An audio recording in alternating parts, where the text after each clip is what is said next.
Sir से लेकर पाँव तक के हमारे हर एक जोड़ के लिए उन्होंने एक्सरसाइज निकाली है। हर एक जोड़ पे मैं बात करूंगी। मेजरली जोड़ों के ऊपर है, जॉइंट्स जितने भी हैं उनको ओपन करने के लिए, संधियों को ओपन करने के लिए। क्योंकि हम ये मानते हैं कि वात के विकार जो ज्यादा ठहरते हैं या अपना दुष्परिणाम या कहें कि जो अपना एडवर्स इफेक्ट है वो कहाँ दिखाते हैं। मेजरली हमारा वो हमारे संधियों में हमें ज्यादा दिखाते हैं। संधियों में रुके बैठे होते हैं, तो धीरे धीरे उसका विकार जो उसका दुष्परिणाम है वो हमें देखने को मिलता है।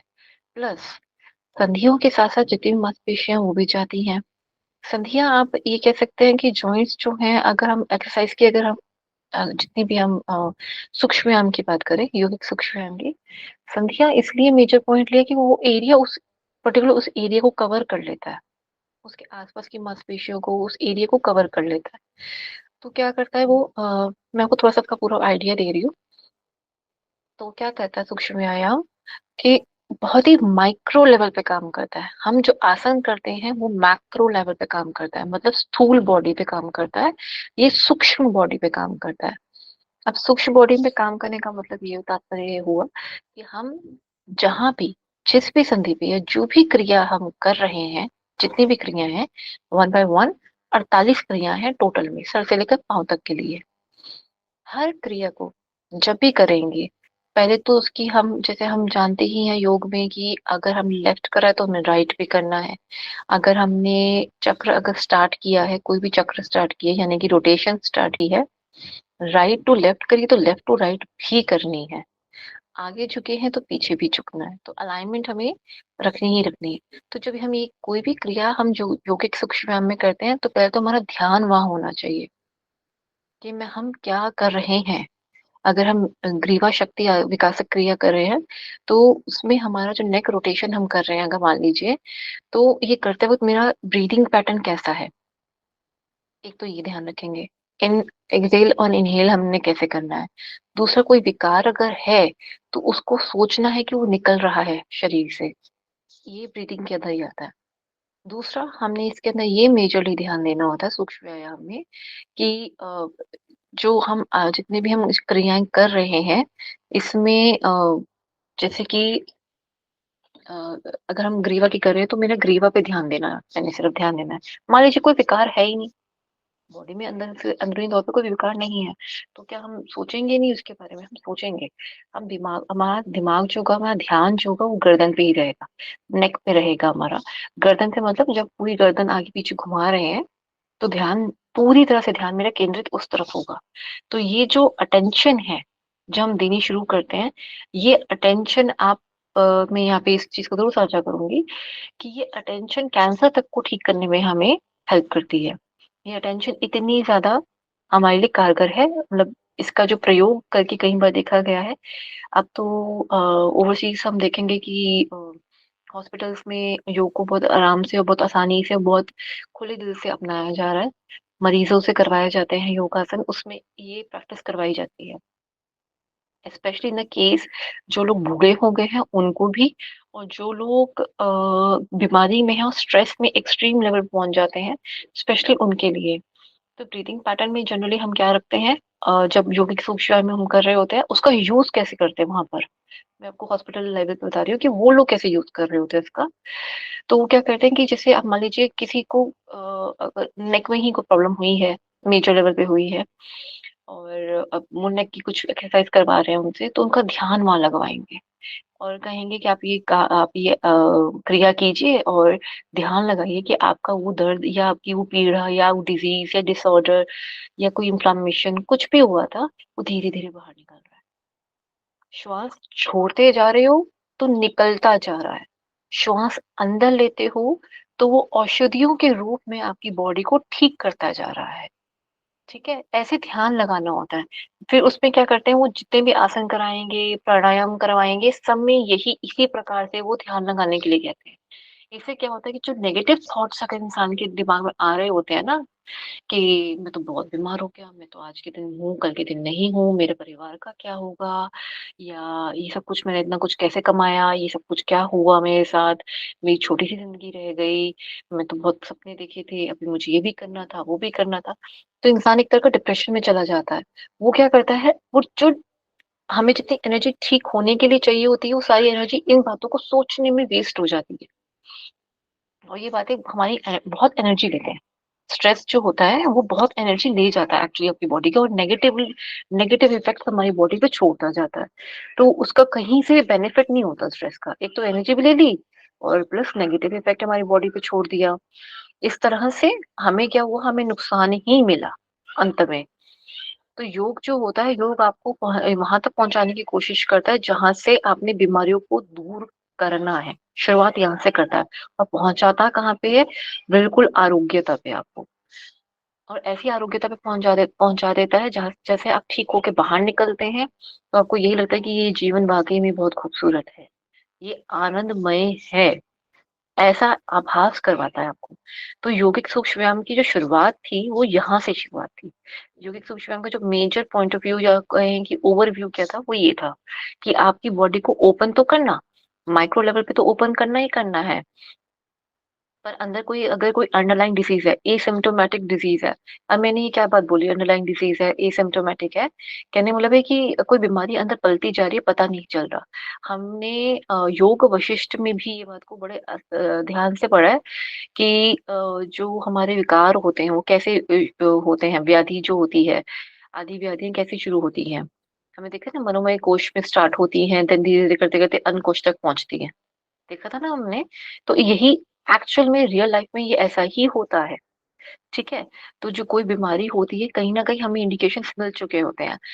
ये इंडिकेशन इसके लिए जरूरी नहीं है कि आपके कोई चक्रास का ओपन होना जरूरी है या आपके एनर्जी लेवल्स का ओपन होना जरूरी है।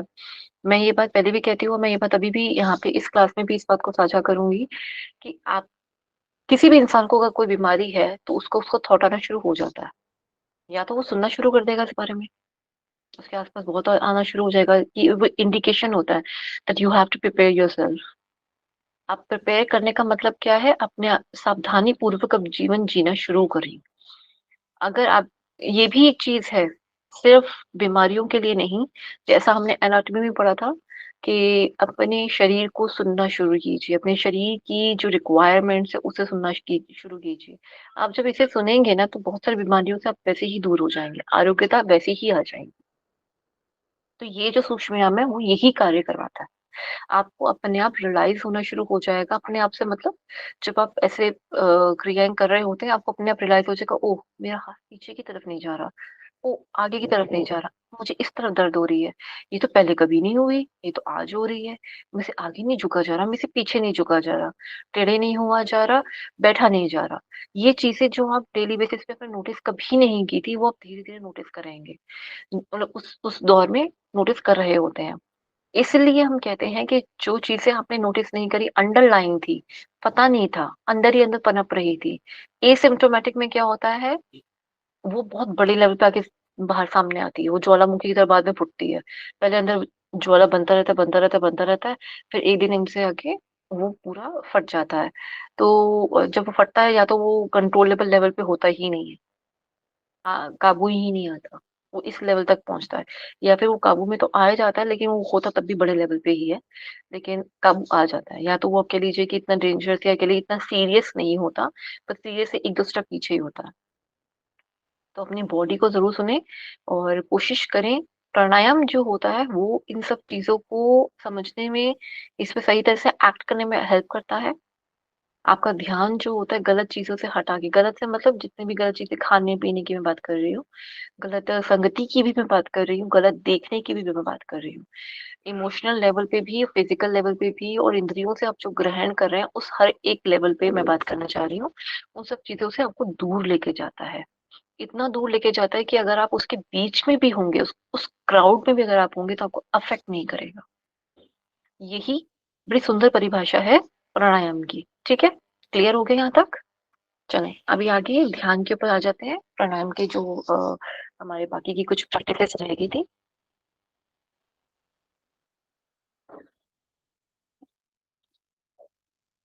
स्क्रीन शेयर हो रही है आप सभी से।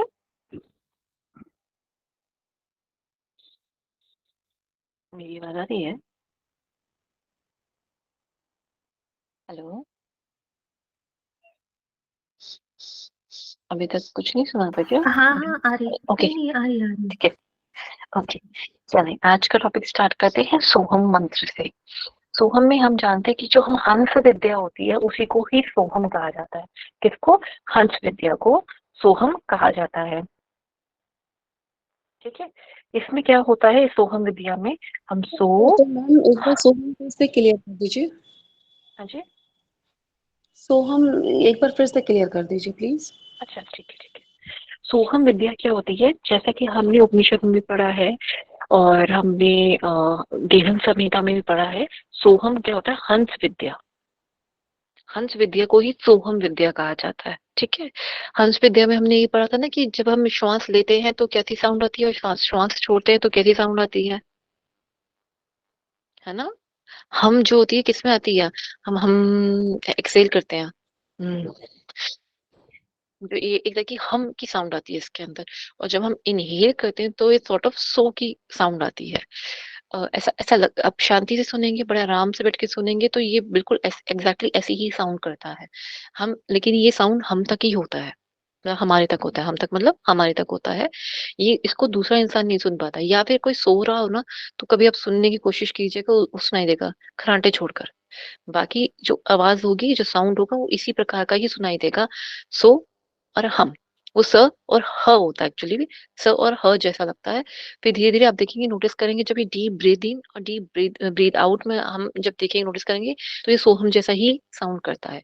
तो इसको हम हंस विद्या से सोहम विद्या जो है, आज की डेट में सोहम विद्या को हमने प्रचलित करा हुआ है। हमसे ज्यादा जितनी ऑर्गेनाइजेशंस हैं उन्होंने इस विद्या को निकाला निकाला मीन्स प्रचलित करा है आज की डेट में सोहम विद्या कह के। इसके सोहम विद्या को हम सुदर्शन क्रिया में जब हम करवाते हैं तो उसके अंदर पहले के भी कुछ स्टेप्स होते हैं और बाद के भी कुछ स्टेप्स हैं। ठीक है। फिलहाल सिर्फ सोहम विद्या के ऊपर हम बात करेंगे। इसमें क्या होता है, जैसे कि मैंने सो करा तो इनहेल करा, और हम करा तो एक्सहेल करा। ठीक है। अब इसका फायदा क्या होगा? सोहम सोहम बोलने से क्या फायदा हो जाएगा?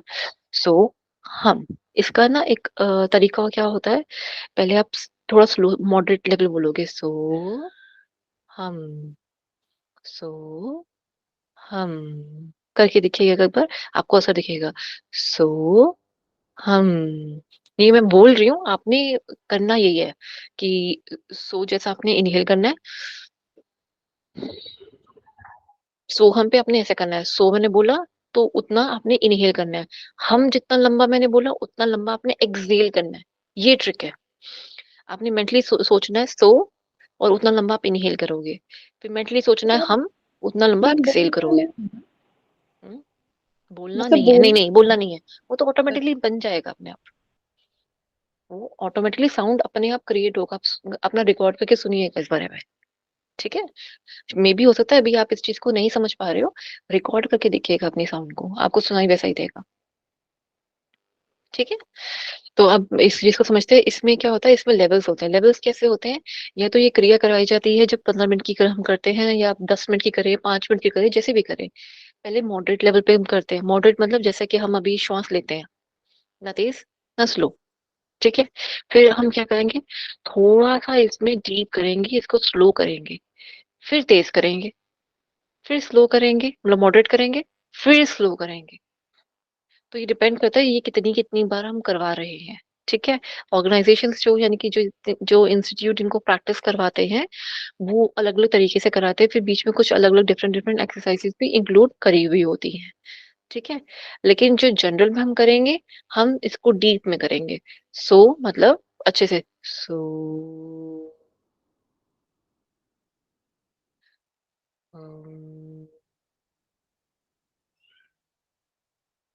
ठीक है। जो हम deep breathe in deep exhale करते हैं, तो देखा जाए कुछ कुछ कैसा हो गया। जो हम फर्स्ट एक्सरसाइज हमने पढ़ी थी वैसा ही हो गया, बस इसमें सोहम का दिमाग में वो आ जाएगा। जो फर्स्ट हमने प्राणायाम पढ़ा था ना यहाँ पे, ये वाला, ये मैम नॉर्मल ब्रीदिंग को भी कह सकते हैं क्या? हाँ जी, यही मैं समझा रही हूँ, नॉर्मल ब्रीदिंग को ही सोहम कहते हैं। गहन संहिता में हमने ये बात को क्लियरली समझा था ना, कि नॉर्मल ब्रीदिंग को हम क्या कहते हैं, सोहम। नॉर्मल ब्रीदिंग को, उसी में ही ये साउंड सुनाई देता है। लेकिन ये साउंड सुनने की कोशिश भी तो करनी होती है। अब आप अभी बैठे हैं, आप सोहम नहीं सुन पाओगे अपना, इसके लिए कुछ शांत वातावरण चाहिए।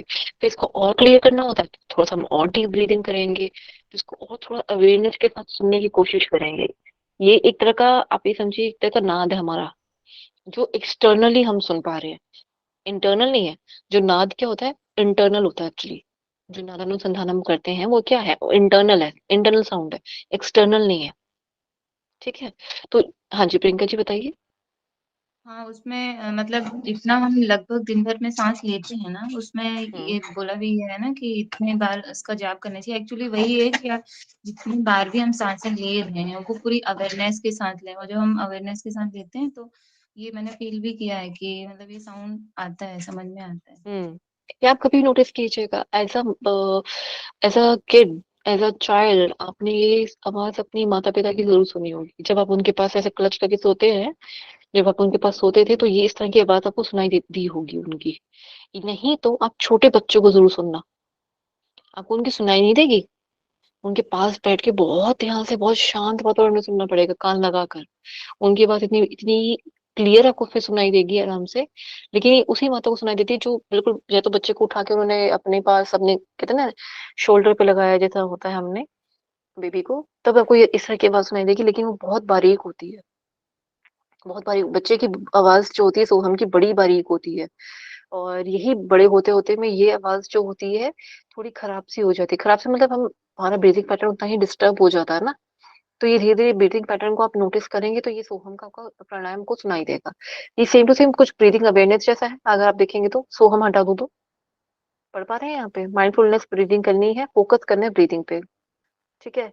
इमोशंस का पॉइंट को हटा दीजिए। लेकिन बाकी हमने इमोशंस के बजाय हमने किस चीज पे, इस पे इमोशंस को हमने दूर करना है। लेकिन यहाँ हम ध्यान क्या लगा रहे हैं, सोहम पे। तो इससे मेरा कंसंट्रेशन अपने आप बढ़ना शुरू हो जाएगा, राइट। तो ये तो हमें क्लियर दिख रहा है, अगर मैं किसी चीज से ध्यान हटा के अपना जाप करने की कोशिश कर रही हूँ तो उससे मुझे क्या मिलने वाला है। एक तो मेरी जो स्पिरिचुअल एनलाइटमेंट है वो तो मेरी बढ़ेगी ही बढ़ेगी। प्लस साथ साथ में क्या फर्क मुझे दिखना शुरू होता है इसके अंदर, मेरी कंसंट्रेशन इंप्रूव होगी, मेरी ब्रीदिंग अच्छी हो जाएगी, मेरी बॉडी में जितने भी विकार हैं वो धीरे धीरे दूर होने शुरू हो जाएंगे। कि सो और हम का अपना एक, अगर अनुस्वार के साथ, जैसे कि हम जानते हैं, संस्कृत को क्यों हम साइंटिफिक लैंग्वेज कहते हैं, it is not only because of its grammar, कि आप जैसे भी पढ़ोगे वैसे उसका मीनिंग वैसा ही आता है। ठीक है। It is also because of कि उसका हर एक अक्षर एक प्राणायाम है। संस्कृत का हर एक अक्षर एक प्राणायाम है। अगर आप कोई भी अक्षर आप उठाएं संस्कृत का, आप कोई भी शब्द उठाएं संस्कृत का, वो अपने में ही एक प्राणायाम है। इसलिए उसको एक साइंटिफिक लैंग्वेज कहा जाता है, same as a Telugu as well. Telugu है ना, ये तमिल है, साउथ की जो तमिल लैंग्वेज है वो वाली, जो एपीजे अब्दुल कलाम जी की थी, वो वाली लैंग्वेज तमिल, आई तमिल है थिंक। ना? तमिल, तमिल, तमिल। जो एपीजे अब्दुल कलाम जिस लैंग्वेज में बॉर्न हुए हैं, तो तमिल तमिल लैंग्वेज तो वो वाला। शायद, अच्छा हाँ। हम्म। बोले बोले। नहीं, वो लग रहा था ना कि फिर हर स्टेट का वैसे लग रहा था कि अलग है। नहीं नहीं नहीं, वो लैंग्वेज कई जगहों पे आपको सुनने को मिलेगी कि वो संस्कृत से भी पुरानी है। हमारे कई ग्रंथ तमिल में लिखे हुए हैं। बहुत सारे ग्रंथ मिलेंगे आपको तमिल में लिखे हुए, बहुत सारे। तो कई लैंग्वेजेस जो हमारी, हम कहते हैं कि Sanskrit is the oldest one, तो कई जगह पे ये भी कहा जाता है कि Tamil is the oldest one. ये दोनों ही साइंटिफिक लैंग्वेज है, और आपस में बड़ी अच्छी हैं, मतलब बड़ी ही कहें कि इसका उपयोग जो है, लोग जब इसको बोलते हैं या इसके इसमें उच्चारण करते हैं, इसका पवित्र उच्चारण जब करते हैं, तो उनको उसके बेनिफिट्स मिलते हैं, एक्चुअल मिलते हैं। यहाँ हर एक अक्षर का अपना एक मन है, सॉरी मीनिंग है। जैसे कि राम का अपना एक मीनिंग है, रावण का अपना एक मीनिंग है, हर चीज का अपना एक मीनिंग है इसके अंदर। ठीक है। एक बार बेनिफिट्स देख लेते हैं कि सोहम जाप से हमें क्या बेनिफिट्स मिलते हैं, जो कि हम गहन संहिता में एक बार देख चुके हुए हैं। फिर भी यहाँ प्रैक्टिकली हमें क्या क्या मिलता है नॉर्मल डे में, अगर डे टू डे लाइफ में हम देखें तो। फिजिकल और स्पिरिचुअल एनर्जी हमारी जो होती है इसमें इंक्रीज करती है, रिलीव करता है हमारा फ्रॉम मेंटल स्ट्रेस से हमें दूर करता है, ओवरकम करता है फिजिकल डिसऑर्डर्स, जैसे मैंने अभी बताया। फिजिकल यानी कि जो स्थूल पे है, क्योंकि हम, हमारा नाद कौन सा हो रहा है, एक्सटर्नल नाद हो रहा है ना हमारा ये वाला। तो इससे जो इंटरनल नाद क्या होता है, वही झरने की आवाज सुनाई देना, मेघ की आवाज सुनाई देना, ढोल की, डमरू की आवाज सुनाई देना, है ना। तो इस तरह के इसमें हमें सुनाई देता है, लेकिन इसमें एक्सटर्नल है। गुड हेल्थ मिलती है स्ट्रेंथनिंग द माइंड, क्योंकि आप माइंड में बहुत बारीक लेवल पे ध्यान दे रहे हो। जब हम कहते हैं ना कंसंट्रेट करो, ध्यान लगाओ, पढ़ो उसको, तो कोई ये नहीं सिखाता कि कंसंट्रेशन बनानी कैसे है। तो कंसंट्रेशन बनाने का सिर्फ एक ही तरीका है, अपनी श्वासों को कंट्रोल करो। तेज तेज जा रही हैं, उन्हें धीमा धीमा करो। अगर वो कहते हैं ना कि वातपित्त कफ का भी हम इसमें कहते हैं कि जब बहुत ऊपर, अब जैसे कि मान लीजिए कुछ ऐसा जा रहा है, इतने पीक्स बना रहा है, तो हमें इसको थोड़ा स्लो डाउन करना है। तो श्वासों को हम धीरे धीरे लाने की कोशिश करेंगे। जितना हम ये पैटर्न को फॉलो करते जाएंगे, उतना हम समाधि की तरफ पहुंचते पहुंचते जाते हैं, और फिर वो कुछ ऐसे ऐसा हो जाता है। ठीक है, ये पैटर्न बनना शुरू हो जाता है उसके अंदर। This is called the main समाधि लेवल, जो हमारा बनना शुरू हो जाता है। प्लस यही लेवल हमें अचीव करना होता है वाइल्ड स्टडिंग। आप कभी भी नोटिस करना, मैंने ये बात एक बार भी ये नोटिस आपको कहा था, कभी नोटिस कीजिएगा, जब कभी आपको किसी बात पे ध्यान लगाना होता है ना, आप अपनी ब्रीदिंग पैटर्न को भी रोक देते हैं। आप अपनी सांसें रोक कर सुनते हैं उस बात को, कि वो क्या बोला उसने, क्या कहा उसने। चाहे वो दीवार पे कान लगा के किसी और की बात सुननी हो, या फोन पे बहुत ध्यान से किसी को सुनना हो, या फिर हमने बच्चों को बड़े ध्यान से ऑब्जर्व करना हो कि वो क्या कर रहे हैं, किसको किसने क्या कहा। तो अगर नेगेटिव में कहें, चालाकी में कहें तब भी, और अच्छे में कहें तब भी, जब हमने परमात्मा की बात सुननी होती है ना, या अपना ध्यान लगा के परमात्मा से किसी प्रश्न का उत्तर लेना होता है, तब भी हम ऐसा ही करते हैं। ठीक है। फिर हेल्पिंग द स्पिरिचुअल डेवलपमेंट, जैसे मैंने अभी एक तरफ हमने अभी इस चीज को डिस्कस कर ही लिया कि परमात्मा से बात करते हुए या अपने आप से बात करते हुए spiritually you got beautiful enhancement. Explore करता है इनर एनर्जी, प्राण को। इम्प्रूव करता है मेंटल क्लैरिटी को। जो चीज समझ नहीं आ रही, धुंधली धुंधली लग रही है, लग रहा है कि हम क्लाउडी हैं बड़े, उन सब चीजों को दूर करता है। रिलीव करता है स्ट्रेस को। फोकस करता है ऑन डीपर मेडिटेशन। यस, ये बहुत हेल्प करता है डीपर मेडिटेशन के लिए। आपका भ्रामरी, आपके प्राणायाम, जितने भी हम बंद करते हैं या मुद्राएं लगाते हैं, उनमें ये इसको उसको बढ़ाता है, और हमें हेल्प करता है कि हम towards the meditation, towards the समाधि की तरफ अच्छे से जा पाए और अग्र हो पाए, और सिद्धियों की तरफ हम जा पाए। फिलहाल तो ये हमें अच्छी मेडिटेशन की तरफ लेके जाता है, कि जहाँ पे हमारा ध्यान धारणा हमारा सफल हो पाए। धारणा से धीरे धीरे ध्यान की तरफ लेके जाता है हमें। ठीक है। क्लैरिटी ऑफ थॉट्स होनी शुरू हो जाती है। इनर स्टेबिलिटी आ रही है। इनर स्टेबिलिटी का मतलब क्या हुआ, बेवजह के हार्मोन डिसबैलेंस नहीं होता। ठीक है। और जो कहते हैं ना कि किसी के कुछ कह देने पे जरा सा सेंसिटिविटी जो हमारी बॉडी में होती है, वो बड़ी जल्दी अग्र हो जाती है, मतलब बहुत जल्दी उठ जाती है। बहुत जल्दी, मतलब किसी ने कुछ जरा सी कोई बुरी बात कही और मुझे बुरा लग गया, मेरे आंसू निकल गए, तो वो चीजें हमारी कंट्रोल हो जाती हैं। वो इतनी जल्दी नहीं आता। हम देखते हैं कि हाँ क्या कहा, मन आराम से टटोलता है उन बातों को, उसको उस वक्त एकदम से गलत बात का, मतलब गलत बात का गलत तरीके से जवाब नहीं देता। उसको किस तरह से टैकल करना है, ये आ जाता है। ठीक है। आप कभी भी नोटिस कीजिएगा, जितने भी योगी होते हैं जो एक्चुअल प्राणायाम का प्रैक्टिस करते हैं, वो कभी भी ऑन स्पॉट प्रॉम्प्टली आपको गलत चीज का जवाब कभी नहीं देंगे। किसी भी बात का वो प्रॉम्प्टली जवाब नहीं देंगे, लेकिन वो जब भी जवाब देंगे, पर ठहराव वाला जवाब देंगे, आपकी बात पूरी होने देंगे। फिर आपके रिएक्शंस को नोटिस करेंगे, फिर उसका जो जवाब होगा ना, वो एक 100 सोनार की एक लोहार की, ऐसा होता है। योगियों का जवाब बिल्कुल वैसा ही होता है। वो ऐसा टटोल के, बिल्कुल नाप तोल के ऐसा जवाब देते हैं कि सामने वाले को कभी भी उनसे दोबारा गलत तरीके से वार्तालाप करने की हिम्मत नहीं होती। ठीक है। फिर more control over the thoughts and the emotions. Emotions पे थॉट, और सॉरी, थॉट प्रोसेस पे और आपके इमोशंस पे अगर कंट्रोल आना शुरू हो जाता है, तो इट मीन्स आप समझ लीजिए आपका ध्यान लग गया है। आप ध्यान की उस स्थिति पे हैं। जैसे कि आप कभी भी नोटिस करेंगे, जो बहुत इंटेलिजेंट लोग होते हैं या साइंटिस्ट लोग होते हैं, वो ना भीड़ में भी काम कर लेते हैं, शोर में भी काम कर लेते हैं, उनको नहीं फर्क पड़ता। लेकिन कुछ लोग ऐसी प्रकृति के होते हैं, जिनको जरा सा भी शोर हुआ, कहीं कुछ हुआ, तो उनका ध्यान पूरा भंग हो जाता है। ठीक है। जरा सा भी कुछ होना, कुछ भी हो जाए, उनको तो ध्यान बहुत जल्दी भंग हो जाएगा। मतलब लाइट जल रही है तो नींद नहीं आएगी। अगर जरा सा बाहर किसी की बातें चल रही हैं, तो इनको नींद नहीं आएगी। तो इस तरह से वो बहुत जल्दी डिस्टर्ब हो जाए। ऐसे लोगों को बहुत ज्यादा जरूरत है कि वो प्राणायाम पे ध्यान दें, अपने मतलब अपनी ब्रीथिंग पैटर्न पे ध्यान दें। किन किन लोगों को इस चीज को नहीं करना चाहिए। प्रणव जाप जो होता है, जो ये प्रणव जाप पे नहीं, प्रणव जाप वैसे ओम जाप होता है। ये थोड़ा सा इसमें ये चीज गलत आई है। रेस्पिरेटरी डिसऑर्डर जिनको है, उनको हम थोड़ा सा अवॉइड करने के लिए कहेंगे इस केस में। ये नहीं है। ठीक है। जो प्रणव जहाँ पे सॉरी जो रेस्पिरेटरी डिसऑर्डर्स है उस केस में इनको हम थोड़ा सा अवॉइड करने के लिए कहेंगे। क्रॉनिक ऑब्स्ट्रक्टिव पल्मोनरी डिसीज, ये सीओपीडी में सही बताया था मुझे, लग रहा था कि मैंने सही बताया, चेक कर लिया था मैंने भी।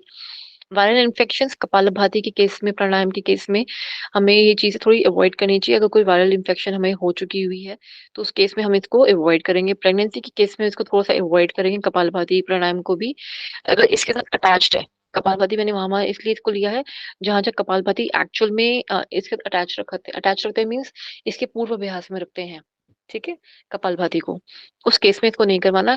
कहने का तात्पर्य ये है कि ये सिर्फ उन केसेस में उन लोगों को नहीं कराना जिन केसेस में ज्यादा एक्सर्शन लग रही है और वो इस एक्सर्शन को बर्दाश्त न कर पाए। नॉर्मल सोहम जाप वो कर सकते हैं, ज्यादा स्ट्रेस ना वो फील करे उस केस में उनको नहीं करवाना। ठीक है। अगर कोई इन्फेक्शन है वायरल इन्फेक्शन के केस में तो कभी भी आप उसको अवॉइड ही रखेंगे। ठीक है, क्योंकि वो पूरी बॉडी में धीरे धीरे वरना ज्यादा असर दिखाना शुरू करेगा, तो उस केस में हमने इनको नहीं करना। वहाँ मेडिसिन ही चलती रहे तो बेटर है। औषधियां लें, उसी से अपने आप को पहले क्योर करें। फिर आता है कि बिगिनर लेवल पे जो होता है, who have not developed the capacity to retain breath should not practise मूर्छा। मूर्छा से मतलब यहाँ पे ये आता है कि इनको कुछ लोग ऐसे होते हैं जो लंबे टाइम तक रिटेन नहीं कर सकते, ब्रेथ को लंबा खींच नहीं सकते, लंबा छोड़ नहीं सकते। उनको तो पहले बिगनर लेवल पे सिखाना पड़ता है कि पहले आप इस साइड से इनहेल कीजिए, इसको प्रैक्टिस कीजिए, इनहेल और एक्सेल को पहले प्रैक्टिस करने की कोशिश कीजिए। अभी इनहेल और एक्सेल की प्रैक्टिस वो कैसे करेंगे, जब स्टमक से ब्रीदिंग स्टार्ट करेंगे, अपनी जो योगिक ब्रीदिंग होती है स्टमक से, बेली रीजन से, वो वाली पहले स्टार्ट करें, स्टमक नहीं एब्डोमेन से। वो वाली ब्रीदिंग पहले वो स्टार्ट करें। जब वो उस ब्रीदिंग को समझना शुरू करेंगे ना, जब उनका दिमाग या उनकी अवेयरनेस उस तरफ से आएगी, तब वो इस प्रकार का वो शुरू करेंगे। अदरवाइज वो ये कर नहीं पाएंगे, या तो वो रोक लेंगे या तो वो बहुत ज्यादा एक्सेस में इसको ज्यादा कर लेंगे। प्लीज अपनी क्लास को एक सेकेंड।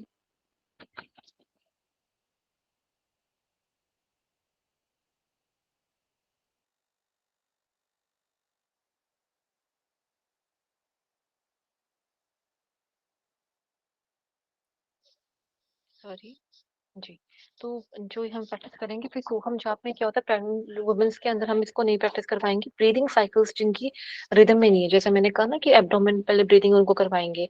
सिटिंग पोस्चर्स जो है वो उस पे नहीं प्रॉपरली कर पाते, तो उस केस में क्या करेंगे कि जो सिटिंग पोस्चर जिनका थोड़ा खराब है, वो नहीं प्रॉपरली एक जगह पे एक टाइम पे लंबा बैठ सकते, तो हम कोशिश ये करेंगे क्योंकि डिस्टर्ब नहीं होना चाहिए। अगर आप कोई भी प्राणायाम की प्रैक्टिस कर रहे हो तो वो कंटिन्यूएशन में 5 मिनट्स है, 7 मिनट्स है, 10 मिनट्स है, 15 है, तो ये कंटिन्यूएशन होना चाहिए। तो लॉन्ग आवर्स जो नहीं बैठ पाते उनके लिए ये मना है। सर्जरी हुई है हिप्स की, नीज की, शोल्डर की, किसी भी एरिया की कोई सर्जरी हुई है तो उस केस में हम नहीं करेंगे। ठीक है। इसका बस यहाँ पे ये मेजरली ये याद रखेंगे, सो करना कब करना है और हम कब करना है। ठीक है, मेजरली इसमें यही आता है। योग निद्रा, योग निद्रा किसने इंट्रोड्यूस किया था मुझे बताएंगे। सत्यानंद सत्यानंद सरस्वती जी। सरस्वती। लेकिन आगे का बताइए कि वो कहाँ से बिलोंग करते थे, क्योंकि क्वेश्चन क्या आएगा पता है, वो सत्यानंद सरस्वती जी का नाम तो देंगे पर साथ में आपको गलत डिस्क्रिप्शन देंगे। जैसे कि Bihar school of Munger, Bihar school of कोई और, या बिहार स्कूल ऑफ ये, इस तरह से कोई और डिस्क्रिप्शन दे देंगे साथ में। तो आपको क्या याद रखना है, सत्यानंद सरस्वती जी मुंगेर वाले। ठीक है, इस तरह से आप थोड़ा सा ध्यान ध्यान रखेंगे इस बात का। कभी कभी क्वेश्चन यहाँ से खराब कर देते हैं वो। ठीक है, आता आराम से है कि हाँ सत्यानंद सरस्वती जी ही है, पर आगे डिस्क्रिप्शन से थोड़ा सा क्वेश्चन आपका हो सकता है कि खराब ना हो जाए। ठीक है, पूरा याद रखेंगे। और सत्यानंद सरस्वती जी ने जब इसको इंट्रोड्यूस किया था, उनका मेजरली इसका जो रीजन था इसको इंट्रोड्यूस करने का, वो ये था कि जो हम मेडिटेशन जो लोग नहीं कर पाते, जिनको नींद पे काबू नहीं आ पाता, या कम ड्यूरेशन का उनको सोना है, या कहते हैं ना कि साउंड स्लीप नहीं आ रही है, उनकी बॉडी रिपेयर नहीं कर रही है, तो इस प्रकार के जो रोग उत्पन्न हो रहे थे या वो विकार देख रहे थे कि सामाजिक तौर पे इस प्रकार के विकार हैं, तब उन्होंने इसको इंट्रोड्यूस करना सही समझा। इसके कुछ और एक दो रीजंस भी थे कि इसको इंट्रोड्यूस करने के, जब वो खुद इसको प्रैक्टिस करते थे, जो जब अपने गुरुजी से सीख रहे थे, तो उस दौरान भी योग निद्रा का उन्होंने बड़ा अच्छे से खुद से भी इसका जो एक्सपीरियंस लिया, तो उनको ये लगा कि मुझे इसको आगे प्रचलित करना चाहिए, ये लोगों के लिए बहुत बेनिफिशियल टेक्निक है। और ये एक ऐसी चीज है जो सेफ है, ऑलमोस्ट सभी कर सकते हैं, ठीक है। योगिक स्लीप कहते हैं इसको। योग निद्रा, योग से मतलब क्या हो गया हमारा यूनियन, निद्रा मतलब स्लीप। अब अपने आप को जोड़ना कब, सोते हुए। कितनी अच्छी और कितनी खूबसूरत चीज, आप सोच के देखिए, आप अपना कोई टाइम वेस्ट नहीं कर रहे हो। आपकी बॉडी रिपेयर भी कर रही है, ग्रो भी कर रही है, और आप अपने आप को जोड़ भी पा रहे हो, किससे, अपने परमात्मा से। ये बड़ी ही, वाकई में ही ये बड़ी सुंदर सी टेक्निक है, जिसको मुझे लगता है कि हर इंसान को डेली थोड़ा थोड़ा करके प्रैक्टिस करना चाहिए, ठीक है। क्या रिड्यूस करता है, ये रिड्यूस करता है योग निद्रा, जितना भी हमारी बॉडी में स्ट्रेस होता है उसको रिलीज करता है, टेंशन को, जो हमारी बॉडी कॉन्ट्रैक्ट कर। हाँ जी कोमल जी बताइए। ये योग निद्रा में ना थोड़ा सा मेरा क्वेश्चन है कि हम्म अगर किसी को योग निद्रा स्टेप बाय स्टेप कर रहे हैं और बीच हम्म में अगर नींद आ जा रही है, फिर हम्म 5-10 मिनट के बाद फिर से जाग रहे हैं, तो हम्म वो नींद आ रही है, तो वो मतलब क्या है कि आप ध्यान से अलग हो जा रहे हो, क्या हो रहा है वो उसमें? नहीं, वो जो स्लीप है, जो वो वेव्स जो है ना कहीं आपकी जो थीटा से, जो लास्ट, बिल्कुल थीटा से अल्फा के बीच में जो एक कनेक्शन है ना, एकदम से तो ऐसा है नहीं कि थीटा आ गया फेस खत्म हो गया, जैसे कि कलर चेंज नहीं होता ब्लू से। अगर हम कभी आसमान में कलर देखेंगे, जो एक ऑम्बियंस जिसे हम कहते हैं, ओम्ब्रे, सॉरी ओम्ब्रे जो हम कहते हैं, एक कलर का चेंज होना, जैसे कि मैं आपको एक चीज दिखाती हूँ इसमें, शायद में आएगा, एक मिनट। हम्म, जैसे ये देखिए, ये जो मैं यहाँ पे इंक्रीज डिक्रीज करी हुई देख रहे हैं आप, हाँ हाँ। ये वाला जो, हाँ जी, ये ओम्ब्रे होता है, ठीक है। ये मान लीजिए ये था थीटा स्टेट थी, और ये वाली अल्फा स्टेट है। तो ये बीच का जो पोर्शन है, ये वाला जहाँ पे लाइट ऑरेंज आ रहा है, ये जो स्टेज होती है ना बीच की, ये आपको थोड़ा सुला देती है बीच में, ठीक है। हम्म, आप थे डार्क ऑरेंज में, जहाँ से योग निद्रा स्टार्ट करी हमने। अब धीरे धीरे आप इस स्टेट पे आए, आप जंप कर जाते कभी कभी इस स्टेट पे, लेकिन कभी कभी आ जाते इस स्टेट पे, क्योंकि वो फ्रीक्वेंसी अभी भी प्रॉपरली इतनी मेंटेन नहीं हुई कि थीटा स्टेट पे ही आप मेंटेन कर पाओ, और ना वो इस लेवल पे है कि आप टोटली अल्फा स्टेट पे आ जाओ। क्लियर हुआ। हाँ। वो ओके। बीच में झूल रहा है। तो अब एक और इस बात पे समझाते हैं, समझते हैं इस बात को, कि अगर ये हो रहा है, तो अब एग्जैक्टली इसको कहें क्या, कि योग निद्रा हो रही है या नहीं हो रही, हो रही है, हो रही है। वो एक बिगनर प्रैक्टिस है, जहाँ पे कहीं कहीं जगह पे आपको लगता है कि आपको नींद आ गई, आप सो गए हो, ठीक है। वो आप निद्रा में चले गए हो, उस लेवल पे आप चले गए हो, ठीक है। अब जहां से वापस आना, आपको आना है, आपको अगर मान लीजिए जैसे कि नींद आ गई, एकदम से थॉट आता है कि नहीं मैं तो अभी ये कर रही हूँ। कभी कभी आप नोटिस कीजिएगा, क्लास अगर नींद में ले रहे होगे तो आपको लग रहा है कि हाँ मैं सुन रही हूँ, मुझे सब समझ आ रहा है, सब समझ आ रहा है। जैसे आप आंखें खोलोगे, आप कुछ एक वर्ड भी याद नहीं रहता। हुआ है कई बार, आंखें बंद होती हैं, नींद नींद में हम क्लास ले रहे होते हैं, या कुछ भी, क्लास ले रहे हैं, किसी की बात सुन रहे हैं, तो हमें लग रहा है कि हमने सब कुछ सुना, सब कुछ ध्यान से ले लिया हमने, और सब समझ आ रहा है मुझे अच्छे से, और मैं मतलब मुझे आंखें खोलने की नीड नहीं है, मेरे को सब समझ आ रहा है। और जैसे कि आप आंखें खोलते हो, आपको एक वर्ड याद नहीं होता, जबकि आंखें बंद थी तो आपको सब कुछ समझ आ रहा था। तो यही वो योग निद्रा की स्टेट होती है।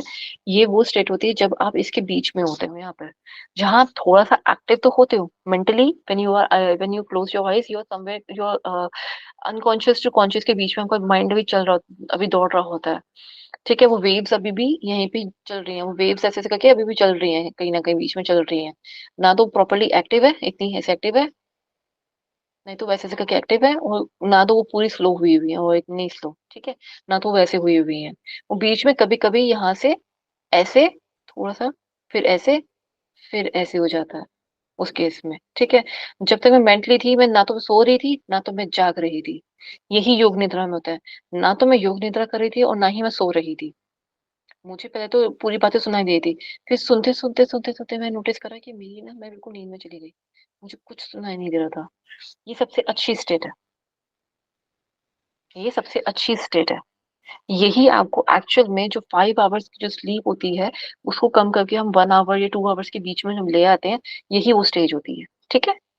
अब क्लियर हो गया, हाँ आई हाँ। होप। थैंक ठीक है, यू। वेलकम। वो अब तक ऐसे लग रहा था ना कि हम्म बीच में सोना नहीं चाहिए, अगर कोई आप गाइडेड वो मेडिटेशन कर रहे हम्म हो हम्म तो उसमें नींद आ रही है, तो वो अब तक ऐसे लग रहा था कि ऐसे नींद आनी नहीं चाहिए, कि पूरा गाइडेड वो सब जो स्टेप बाय स्टेप कर रहे हैं ये आपको पता होना चाहिए। मेरे दिमाग में ये था। ये लेवल वैसे ये बात सही है, पर लेकिन ये अगर आपको नींद आ रही है, पहले ही कुछ इनिशियल स्टेप्स के अंदर ही नींद आ रही है, इट मीन्स आपकी बॉडी बहुत जल्दी रिपेयरमेंट में चली जा रही है, और आपका मेडिटेशन बहुत जल्दी लगेगा। आपका मेडिटेशन बहुत हम्म, जल्दी लगेगा इस केस में। तो इसका आपको ये एक इंडिकेशन है आपके लिए एक तरह से। अगर आप पहले कोई ऐसा पूर्व अभ्यास करते हैं, जैसे कि प्राणायाम के बाद आपने योग निद्रा स्टार्ट करी है, प्राणायाम पहले थोड़ा सा करा था आपने, भ्रामरी करा या कुछ भी, आपने बहुत ही लाइट सा एक मेडिटेशन करा, फिर आपने योग निद्रा का प्रैक्टिस करा, तो आपको नींद जल्दी आएगी। वो जो नींद जल्दी आएगी, आप सुबह उठोगे ना, आपको बहुत अच्छी नींद, आपको वाकई में लगेगा वो बहुत मीठी नींद थी, मुझे कुछ सपने नहीं याद, मेरी बॉडी पूरी तरह से रिलैक्स्ड है, रिपेयर हो गई है अंदर से। क्योंकि रिपेयरमेंट के लिए ही करना होता है, जब सपने ज्यादा आ रहे होते हैं ना, तो रिपेयरमेंट नहीं हो पाती है बॉडी की। क्योंकि वो सपने दिखाने दिखाने में बॉडी अपने सारे हॉर्मोन्स या कह लीजिए सब कुछ, बॉडी कहीं ना कहीं काम कर रही होती है, एक्टिव होती है ना। कई बार हमारे हाथ ऐसा कहीं गिरने लगे तो हम अपने हाथ में दिखेंगे कि मेरे हाथ जकड़े हुए हैं, या मेरे पैर मैंने देखा मेरे पैर थोड़े से मुड़े हुए हैं, या कुछ जो भी है, बॉडी थोड़ी सी कॉन्ट्रैक्टेड है, तो बॉडी काम कर रही थी इसका मतलब, सपने में कहीं ना कहीं। तो बॉडी इसलिए रिलैक्स नहीं हो पाती है, और वो कहते हैं कि रिपेयर नहीं हो पाती उस दौरान। जब आप योग निद्रा से कर रहे हैं, तो वही तो स्टेटमेंट लेके जाना है आपको, हम्म, कि आपको कुछ सुनाई ना दे, कोई सुध बुध ना रहे। और कितनी अच्छी बात आपने बोली कि उस जगह पे हम पहुंच रहे हैं। अगर आप स्टार्टिंग पूरा ही सुन लेते हो योग निद्रा में, मीन्स बहुत सारा डिस्टर्ब लेवल है आपका, किसी का भी। अगर पूरी मेडिटेशन आप सुन पा रहे हो, इसका मतलब लेवल काफी डिस्टर्ब है। डिस्टर्ब से मीन्स कुछ ज्यादा ही बिगिनिंग पे लेवल पे है आपका, आप योग से नहीं जुड़े हुए। कहने का मतलब ये है कि आप योग से नहीं जुड़े हुए। जैसे हम कहते हैं ना कि पूर्व जन्म में जरूर योग में रहे होंगे, तभी इस जन्म में योग के अंदर हमारा लाइक हमारा रुझान है, या हम योग में आए हैं। तो इस प्रकार से, तो मैं उस लेवल से मैं जोड़ने की बात कर रही कि पूर्व जन्म में, इसका मतलब आप योग से नहीं थे, अगर किसी को पूरी हम्म। मेडिटेशन सुननी पड़ रही है तो। एक और क्वेश्चन, जी जी पूछिए। ये अगर अगर हम लोग जैसे कोई योगा प्रैक्टिस करने जा रहे हैं, तो बिगनिंग हम्म। पे कर सकते हैं योग मुद्रा, या फिर प्रैक्टिस के एंड पे करना चाहिए? मतलब योग जो, निद्रा हाँ हाँ बिल्कुल एंड पे। एक तो शवासन का हायर लेवल है। हाँ हाँ। तो इसलिए इसको कोशिश करो कि दिन में ना करो, रात में ही करो। और अगर दिन में करते हो तो वही 3:30 बजे प्रातः काल वाला टाइम का आपका हो। वैसे तो इसको रात में ही आपको प्रैक्टिस करनी चाहिए, दिन में तब करो जब दोपहर का टाइम होता है ना, जिसमें हम कहते हैं कि थोड़ी देर सोना चाहिए, वो वाले टाइम पे, दोपहर में, जब हार्ट को रेस्ट देना होता है, जो हार्ट का एक्चुअली जो टाइमिंग होता है ना, उस टाइम पे हमें इसे हम्म। करना चाहिए, ताकि वो रेस्ट मोड पे आके अपना कार्य को अच्छे से कर सके, और आपकी बुद्धि जो है, जो शक्ति है, हमारी मेधा शक्ति है, उसको बढ़ा सके। जी प्रियंका जी। जी, मैं ये बोल रही थी, दोनों शवासन और इसमें दोनों में ही मोस्टली लोगों को नींद आ जाती है। हाँ नहीं वो नींद में और इस नींद में फर्क है और वो नींद नहीं तो होती है नहीं, और एक और क्वेश्चन था कि इसमें मतलब वेव जो है वो कौन सी मोस्टली रहना चाहिए, वो सही कहलाएगी? शवासन इसमें और जो, इसमें भी दोनों में। देखो शवासन में क्या होता है, नींद इसलिए आ जाती है कि पीपल फील कि ये मेरा टाइम है सोने का, रिलैक्स का टाइम है, जैसे होता है ना बेड पे अब चले गए, सोने का टाइम है ये। तो शवासन करने को जैसे ही मौका मिलता है, तो दे फील कि हाँ ये तो टाइम है मेरा आराम करने का। तो वो इसलिए बॉडी वहां चली जाती है। दूसरा, बॉडी थकी हुई होती है, जब हम बहुत सारे आसन वगैरह करके हम थके हुए होते हैं, तो बॉडी थक जाती है, उसको रिपेयर करना होता है, मतलब अपने आप को नॉर्मल फिर से रिजुवेनेट करना होता है। तो इसलिए हम शवासन करते हैं। दूसरी चीज ये होती है, जैसे बॉडी रिपेयर करती है ना, वो एनर्जी प्रदान करती है आपको शवासन के अंदर। अगर प्रॉपरली आपने कंट्रोल अपना लूज कर दिया है, वो 5 मिनट, 2 मिनट, 1 मिनट का जो शवासन आपका होगा ना, वो इतनी एनर्जी दे देगा उस वक्त में, उसी उसी उसी मोमेंट में, कि आप जब बाहर निकलेंगे ना अपने इंस्टीट्यूट से, या जहाँ भी आप कर रहे हैं, या अपने घर पे भी प्रैक्टिस करते हैं, तो आप इस चीज को नोटिस करेंगे कि आपको आपके अंदर इतनी असीम शक्ति आ जाती है, कि आपको लगता है कि जैसे कि मैं कल तक या थोड़ी देर तो मैं तो बहुत थकी हुई थी, अब तो कितना अच्छा लग रहा है मुझे। वो शवासन इसलिए इतना कारगर हो जाता है। ठीक है। और स्टेट की आपने बात करी, कोई कौन सी वेव्स मतलब होनी चाहिए यहाँ पर। वेव्स आपकी जो होती है, वो शवासन में जो होती है, थीटा और अल्फा के बीच में होती है। ठीक है। और प्रॉपरली हम वैसे कहेंगे थीटा, क्योंकि हीलिंग स्टेट होती है वो। थीटा स्टेट जो होती है वो हीलिंग स्टेट होती है। आपकी बॉडी में कोई भी विकार है ना, उसको दूर करने का काम यही करती है। मेजरली जो अगर हम कहेंगे प्रॉपर, जिसको हम कहेंगे योग निद्रा में, वो थीटा और डेल्टा में जाता है। हम बेसिकली थीटा से डेल्टा में लेके जाने की कोशिश करते हैं। तो जो थीटा में चले गए, हील कर लिया, हील करने के बाद वो डेल्टा में चले जाते हैं। डेल्टा में जाने का मतलब ये, वो डेल्टा को टच करने लगते हैं। योग निद्रा डेल्टा टच करवाती है। ठीक है, टच क्या करवाती है, वो सीधा आपको डेल्टा में ले जाने की ही कोशिश करती है। इसलिए योग निद्रा बड़ी बहुत अच्छी प्रक्रिया है मेडिटेशन के लिए, ध्यान के लिए, ध्यान सॉरी कहूंगी, धारणा बनाती है जब हम गाइडेड कर रहे होते हैं। धारणा बनाने में हमारी हेल्प करती है, फिर ध्यान की तरफ ले जाती है। फिर वो ध्यान कब थोड़ा आपका समाधि की तरफ चला जाता है, संपूर्ण हो जाता है। यह समाधि शब्द वैसे मुझे यूज नहीं करना चाहिए, क्योंकि स्टेट तक, लेकिन वेव्स वाइज जो स्टेट जा रही है ना, वो टुवर्ड्स इट जा रही है। Towards it means theta two delta जा रही है। तो इस वजह से जब काफी स्मूथिंग और रिलैक्स हो जाती है, तो इस केस में योग निद्रा से जनरली आप सुन के भी समझ रहे होंगे कि योग निद्रा उनको नहीं करवानी चाहिए जो लोग पहले से ही बहुत ज्यादा डिप्रेशन में रहते हैं। आप समझ ही रहे हैं इस बात को। डिप्रेशन कौन से वाला, डेल्टा वाला, सॉरी, हाँ, ये थीटा और डेल्टा वाला। इन लोग पहले से ही शांत है, कोने में पड़े रहते हैं, किसी से कोई बात ही नहीं करते, कोई कम्युनिकेशन नहीं है, चुपचाप। जैसे कहते हैं ना, एक बच्चे को एक बार कभी कोई धक्का लग गया, कोई हादसा उसने देख लिया ऐसा, उसके बाद से वो बोलना ही छोड़ देता है, किसी से बात करना छोड़ देता है। तो वो स्टेट बहुत बुरी स्टेट है। वो मोस्टली फिर थीटा में रहता है, जहाँ हील तो नहीं हो रहा, लेकिन वो मोस्टली थीटा में रह रहा है। लेकिन हम कभी कभी थीटा स्टेट में जाएंगे तो वहां पे हीलिंग हो जाती है, बॉडी में कहीं भी रिपेयरमेंट की नीड होती है, वो कार्य वहां होते हैं। पर उसको यूज करना आना चाहिए, उसको यूज करना चाहिए। आपके थॉट्स के साथ वो इसको यूज कर पाते हैं हम थीटा को। अगर थॉट ही हमारे गलत है, गलत है मीन्स हम बस सिर्फ एक ही बात को सोची जा रहे हैं, दुखी हुए जा रहे हैं उस स्टेट में बैठ के, तो वो क्या करेगा, हर जगह पे उसी जगह को, उसी चीज को जमाना शुरू कर देगा। अगर पानी गंदा लिया है बर्फ जमाने के लिए, तो गंदी बर्फ ही जमेगी ना। स्वच्छ पानी लिए तो स्वच्छ बर्फ जमेगी। स्वच्छ थॉट्स बनने शुरू हो जाएंगे। फिर अंततः हमें तो वो पानी को भी पिघल के अपनी बॉडी में से निकाल देना होता है। तो पहले जो हमें जो पानी आ रहा है, उसको स्वच्छ करना जरूरी है। इसको उबालेंगे, इसको छानेंगे, फिर उसकी हम या तो बर्फ जमाएंगे, जैसे भी है। ठीक है। जो हम जमाते हैं, कहने लगे हमारे संस्कार है। जो हमारी बॉडी में हम अच्छे और शुद्ध संस्कार क्या कर रहे हैं, पहले हम उसको छानते हैं, उबालते हैं पानी को, फिर उसको छानते हैं, फिर उसको हम क्या करते हैं, फिर उसको जमने के लिए फ्रिज में रखते हैं, फ्रीजर में। तो ये जो प्रक्रिया होती है, ये क्या होती है, हमारे संस्कारों की, हमारे कर्मों की है। तो ये इतने दृढ़ हो जाते हैं कि हमें गलत चीजों में, गलत आदतों में हमें नहीं लेके जाते, या के लिए जो हमारे कर्म गलत नहीं होने देते। तो एक जो हम कहते हैं ये नॉनवेज नहीं खाना चाहिए। तो जो प्रताड़ना जो हमने ली होती है ना किसी भी जानवर की, वो जो इमोशंस हमारी बॉडी के अंदर कहीं ना कहीं अटके हुए होते हैं, टिके हुए होते हैं, जो निकल नहीं सकते इतनी आसानी से, क्योंकि सेल के अंदर चले गए ना, और सेल्स ने भी इसको यूज कर लिया, उस एनर्जी को यूज किया है, उसके इमोशंस को यूज किया, तो वो निकालना इतना आसान नहीं होता। ऐसे लोगों का योग निद्रा भी इतनी जल्दी नहीं लगता। जल्दी क्या, उनको तो बहुत बहुत लंबा टाइम लगता है उस चीज में जाने में, आने में, उस चीज को समझने में। उनका योग निद्रा बहुत लंबे टाइम बाद जाके आप नोटिस करेंगे, जब तक वो सात्विक डाइट पे नहीं आएंगे, यम नियम का फॉलो नहीं करेंगे, ये नहीं लगेगा। यम नियम में आपने कोई भी चीज फॉलो करनी शुरू कर दी, आपको लगना शुरू हो जाएगा, योग निद्रा प्रॉपरली लगनी शुरू हो जाएगी, फुल, कंप्लीटली। जब अर्जुन ने इस पे अपना संयम पा लिया कि मुझे सोना ही नहीं है, मैं रात में अभ्यास करूंगा और दिन में भी कार्य करूंगा, जब उन्होंने इस चीज को करा होगा, तो सोचिए किस प्रकार उन्होंने उस चीज पे सिद्धि प्राप्त करी होगी। तो सिद्धि प्राप्ति का मतलब यहाँ पर ये आ रहा है, मेरा कहने का, मैं जो कहना चाह रही हूँ, योग निद्रा से नहीं है यहाँ पर। मेरा कहने का मतलब ये कि आप कितना अपने कर्मों पे और इतनी स्वच्छता के साथ, सात्विकता के साथ उस कार्य को कर रहे हो, ये मैटर करता है। ठीक है। अब वो सात्विकता आपकी थॉट्स की, इमोशंस की तो होती ही होती है, खान पान में भी होती है।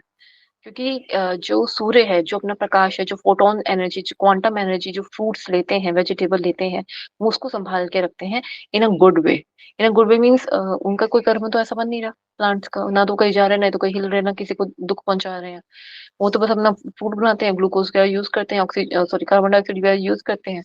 उनका काम तो बस यही है। तो वो जो एनर्जी जो होती है, वो जो क्वांटम एनर्जी जो होती है, फोटॉन्स की जो एनर्जी होती है, वो हमारी प्लांट्स के अंदर स्टोर हो जाती है, फ्रूट्स के फॉर्म में स्टोर रहती है। तो कहते हैं ना कि फ्रूट्स को सिर्फ इतने दिन तक खाना चाहिए। अगर आप प्रॉपर्ली अपना हम आयुर्वेद में भी देखेंगे कि जो फ्रूट्स हैं, ये जो चीजें हैं, खान पीन का है, हमारा आटा है, पिसने के बाद इतने दिन तक यूज हो जाना चाहिए, उसका मीनिंग ये है, उसमें लाइफ तब तक है। जो लाइफ का मतलब जो है उसमें एनर्जी सिर्फ तब तक है। जो हम कहते हैं बार बार खाना गर्म नहीं करना चाहिए, वो एनर्जी खत्म। आपने खाना बनाया उसके बाद उसकी एनर्जी खत्म। ठीक है, और अगर ज्यादा जला दोगे तो एनर्जी तो बिल्कुल नहीं रहेगी, शून्य हो गई। तो उस शून्य को खाने का कोई फायदा नहीं, खाया या पिया बिल्कुल नलीफाई हो जाए, मतलब जीरो है। तो वो आपके जो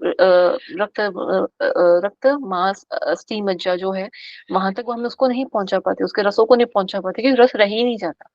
रस कहने का मतलब ये कि वो एनर्जी नहीं रह जाती। जब एनर्जी नहीं होगी ना उसके अंदर, तो वो रस नहीं निकाल पाएगा उसमें से, मतलब वो रस मिलेगा नहीं, वो प्राप्त ही नहीं होगा बॉडी को। इसलिए जो हम जंक फूड की हम बात करते हैं, जंक फूड इसलिए हमें अवॉइड करना चाहिए, उसमें कोई एनर्जी नहीं होती। उसमें कोई फोटोन एनर्जी नहीं होती उसके अंदर। कोई आपको कोई कण नहीं मिलेगा ऐसा। हम जितना मर्जी कह लें इसमें हमने आलू लगाया है, इसमें हमने, देखिए इसमें हमने टमाटर लगाया है, इसमें कुछ भी करा है, अगर वो सब कुछ फ्रेश है तो ही आपको एनर्जी देगा। अगर वो फ्रेश नहीं है तो एनर्जी नहीं देगा। इसलिए जिन लोगों के पास अपना खेत होता है या बिल्कुल ताजा फल तोड़ के खाते हैं, उनकी एनर्जी आप नोटिस कीजिएगा, और जो हमारी एनर्जी है उनको नोटिस कीजिएगा, जमीन आसमान का फर्क है। आप क्लियर हो गया? बिल्कुल किसी को जी। भी कोई डाउट? ठीक है, चलो इसको खत्म करने की कोशिश करते हैं। इम्प्रूव करता है हमारी कॉग्निटिव परफॉर्मेंस को, इंटेलिजेंस परफॉर्मेंस, किसी चीज को कैसे समझना है, किस प्रकार से समझना है, उसे समझने में हमारी हेल्प करता है ये। क्रिएट कर function by creating space in the brain. Space in the brain का मतलब क्या होता है? स्पेस का मतलब ये होता है कि एक थॉट खत्म हुआ, दूसरे थॉट में एक गैप है। गैप से मतलब वो अच्छा गैप है। एक होता है पार्किंसन, उसमें आपने कोई बात बोली, वो रिएक्ट करेंगे काफी देर बाद। कहते हैं ट्यूबलाइट है क्या, आप समझ आया। लेकिन पाकिस्तान में एक्चुअल में ऐसा ही होता है। तो पाकिस्तान में अगर आपने कहा कि फैन ऑन कर दो, वो वहीं खड़ा है, स्विच बोर्ड वहीं पर ही है, बहुत देर बाद जाके आपका स्विच बोर्ड मतलब ऑन करेगा। एक जो नॉर्मल रिफ्लेक्स होता है, जो नॉर्मल चीज को समझ के सुनने के बाद हम जो एक्शन करते हैं वो नहीं कर पाते। लेकिन जो हम अब, जो इसके अंदर स्पेस की बात हो रही है, थॉट्स की जो कॉग्निटिव की लेवल की बात आ रही है, इसका मतलब ये है कि मैंने बात पूरी सुन ली, आराम से मैंने उस बात का जवाब दिया और पूरा सोच समझ के अच्छे से कैलकुलेटिव आंसर दिया। उसकी वो बात हो रही है यहाँ पर, ठीक है। एनहांस योग निद्रा जो क्या करता है, इंप्रूव करता है मेमोरी को, हेल्प करता है, सॉलिडिफाई करता है हमारी मेमोरी को, इंफॉर्मेशन को, एसोसिएशन एरिया पे काम करता है। ये मेडिकल टर्म है वैसे, एसोसिएशन एरिया ऑफ ब्रेन। इसमें क्या करता है ये, कैसे कार्य करता है ये, कि जो हमारा ब्रेन होता है ना, ये मान लीजिए एक प्यारी सी खोपड़ी सी जैसे हेलमेट सा बना हुआ, मान लीजिए। प्लीज एक सेकंड लाइन पे रहिएगा, क्लास में बनी रहिएगा।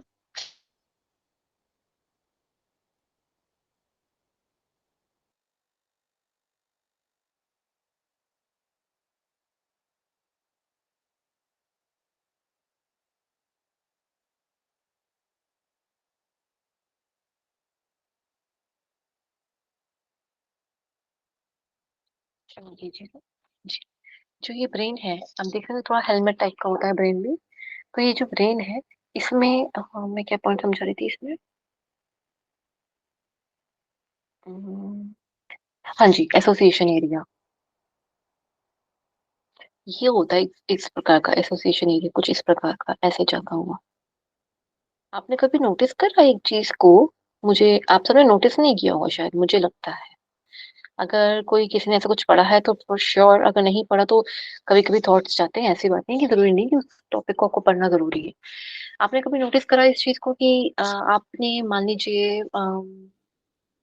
घर में ना, अ, जिसका भी जो भी फेवरेट खाना है, जैसे मुझे पसंद है खीर बहुत ज्यादा, तो मुझे उसकी खुशबू आएगी तो मुझे खीर से याद आएगा कि पहले इसको शिव जी को चढ़ाते हैं। फिर मुझे आएगा मन में कि शिवलिंग पे जाएं।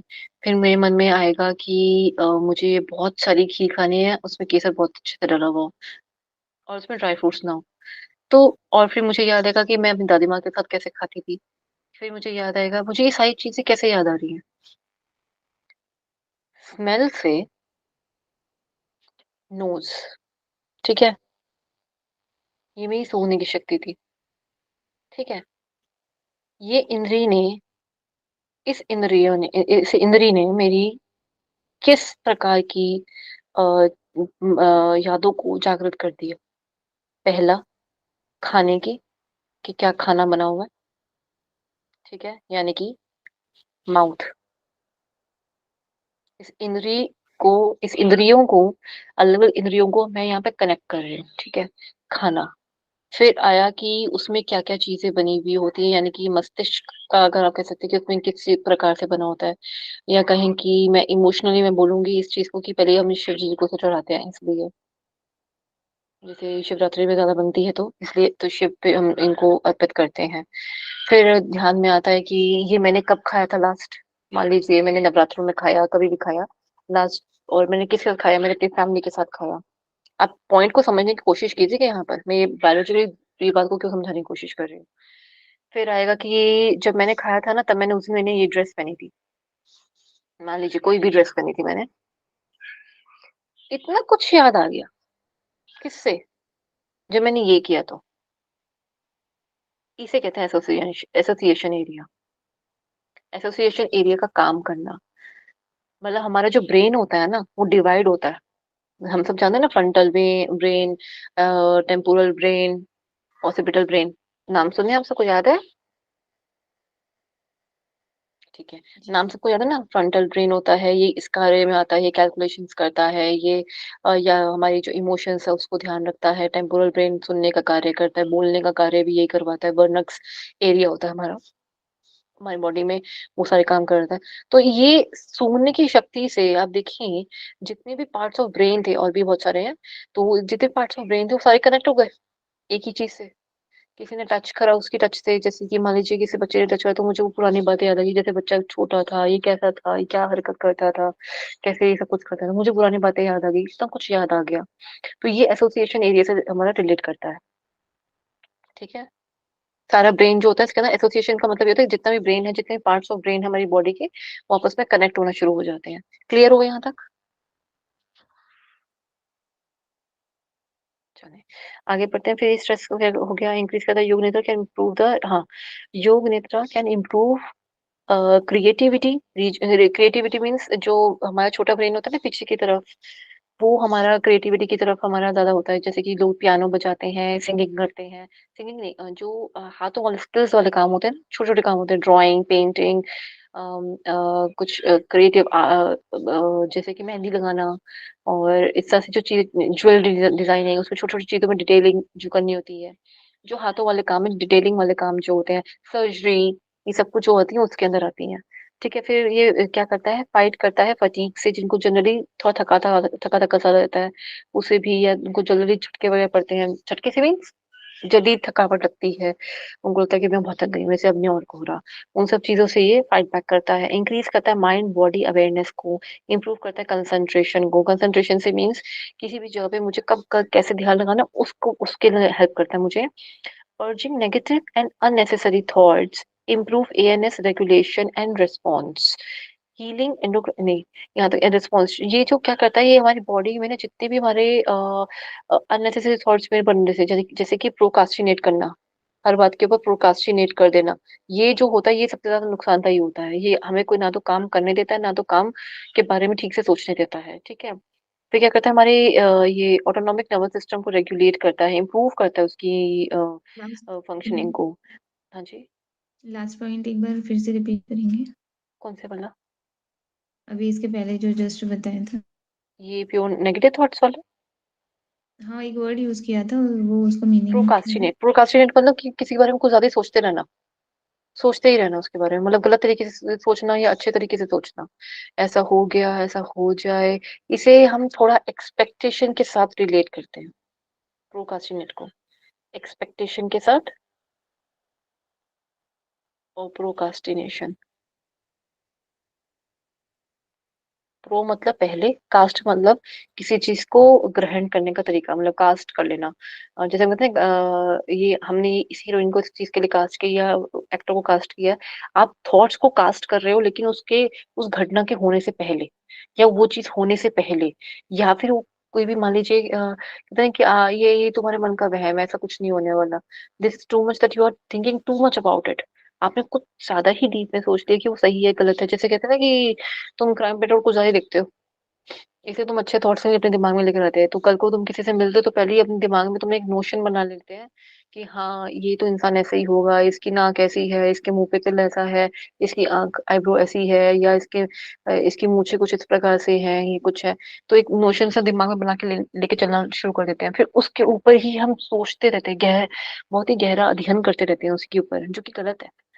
तो प्रोक्रास्टिनेशन क्या होता है, वो बड़ा हैवी हैवी लेवल हो जाता है, बड़ा लेवल हो जाता है किसका, एक्सपेक्टेशन का, या पूर्व ज्ञान का। जिसे पूर्व ज्ञान नहीं बोलूंगी यहाँ पे, एक्सपेक्टेशन मेजरली मैं यहाँ पे बोलूंगी। एक्सपेक्टेशन किसी भी लेवल पे हो सकती है, या फिर अगर एक्सपेक्टेशन यहाँ पे ना हो, नल हो, एक्सपेक्टेशन नाम की कोई चीज नहीं है यहाँ पे, तो आप उसके बारे में गलत थॉट्स लेकर आएंगे जो पहले कभी सुने हुए हो। आप सिर्फ उसी के बारे में सोचते रहेंगे और उसी के बारे में गलत तरीके से उसका अध्ययन करते रहोगे।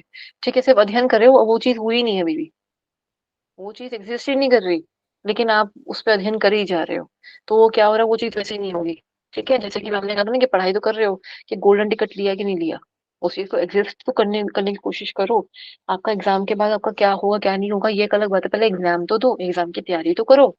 आप तो फल की इच्छा पे चले गए हो सीधा सीधा, एक ही बारी में। फल की इच्छा, एग्जैक्टली। प्रोकास्टिनेट का असली वर्ड हम कहेंगे फल की इच्छाओं में। उस इच्छाओं की तरफ हम इतना अग्रसर हो जाते हैं कि उसके कारण ठीक से सोच नहीं पाते।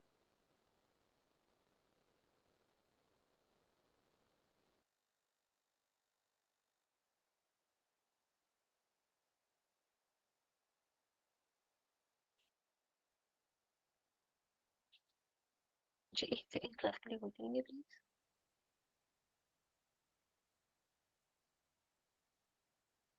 मैम, योग निंद्रा किसको नहीं करनी चाहिए?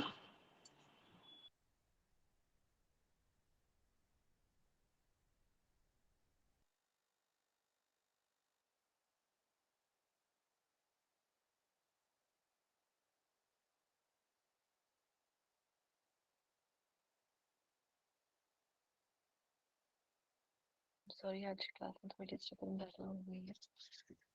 जी, मैं जल्दी खबर कराने की कोशिश करती हूँ। ठीक है, तो ये इम्प्रूव करता है हमारे एएनएस लेवल को, यानी कि हमारे ऑटोनॉमिक नर्वस सिस्टम पे रेगुलेट करता है, उसके रिस्पॉन्स को भी रेगुलेट करता है। योग निद्रा किसे नहीं करनी चाहिए, हम अभी पहले पढ़ रहे हैं किसी बेनिफिट्स क्या है और किसको नहीं करनी चाहिए, अभी पढ़ते हैं। योग निद्रा ही चल रहा है, हम बेनिफिट्स ही पढ़ रहे हैं अभी भी, और अभी पढ़ेंगे किस किस को नहीं करना चाहिए, वो ये है। ठीक है,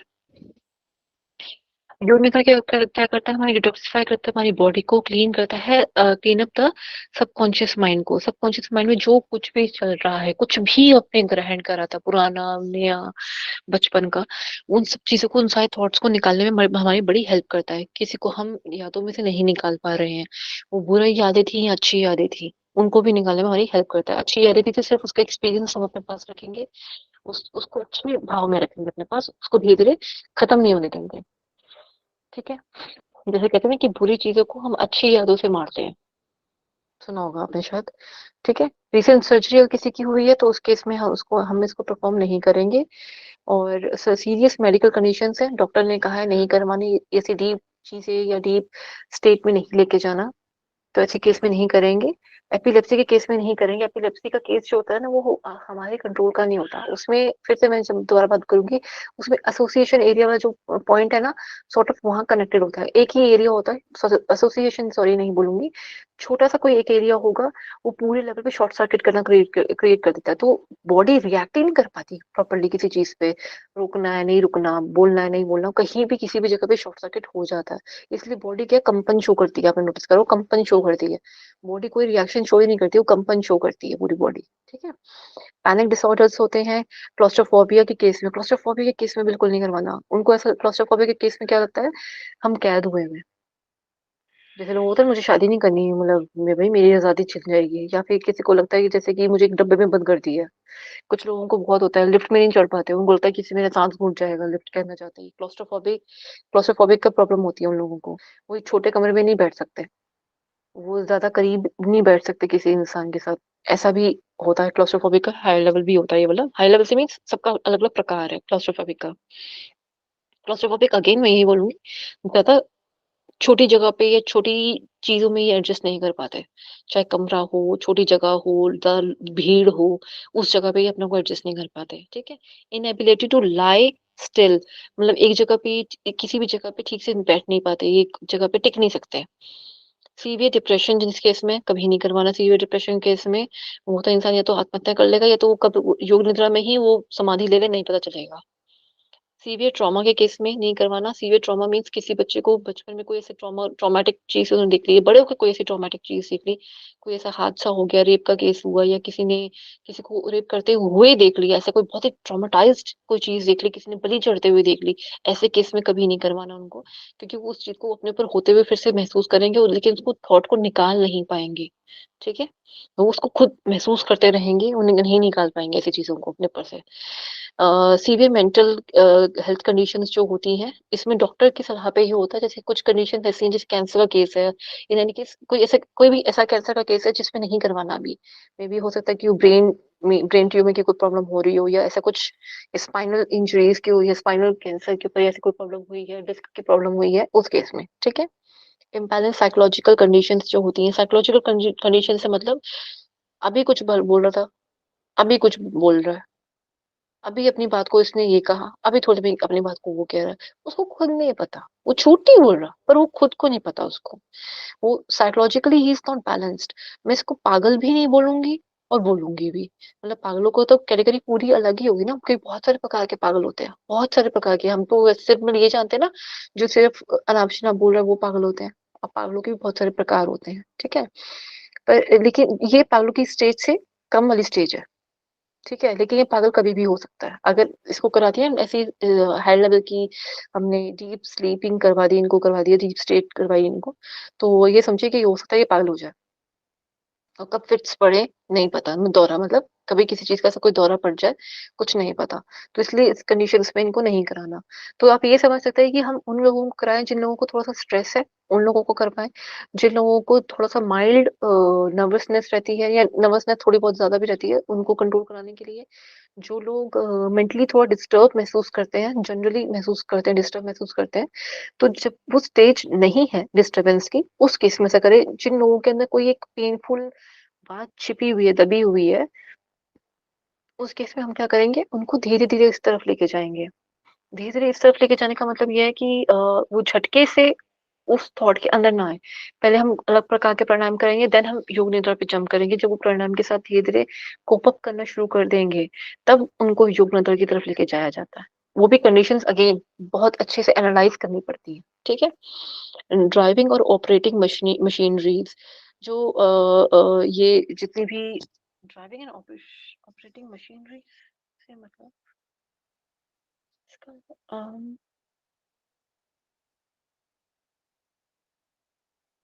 ओके, जो ब्रेन लेवल पे हम इसको बात कर रहे हैं, जो जिन लोगों का जो जैसे एपिलेप्सी की जो कंडीशंस होती है, हम उन केस की बात कर रहे हैं यहाँ पर।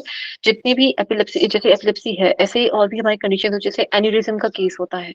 उस केस में क्या होता है, हमारी बॉडी प्रॉपरली फंक्शन नहीं करती है। अगेन इसमें भी सीजर्स होते हैं, कई लोगों का आपने सीजर्स नोटिस करा होगा कि नोटिस नहीं करा होगा, मे बी सुना होगा इसके बारे में, कि सीजर्स पड़ते हैं। और वैसे तो वो ठीक है, बातचीत करने में बहुत बढ़िया है, परफेक्ट है, उनको ऐसा कोई फिट्स भी नहीं पड़ते, पर वो खुशी कभी कभी बर्दाश्त नहीं कर पाते।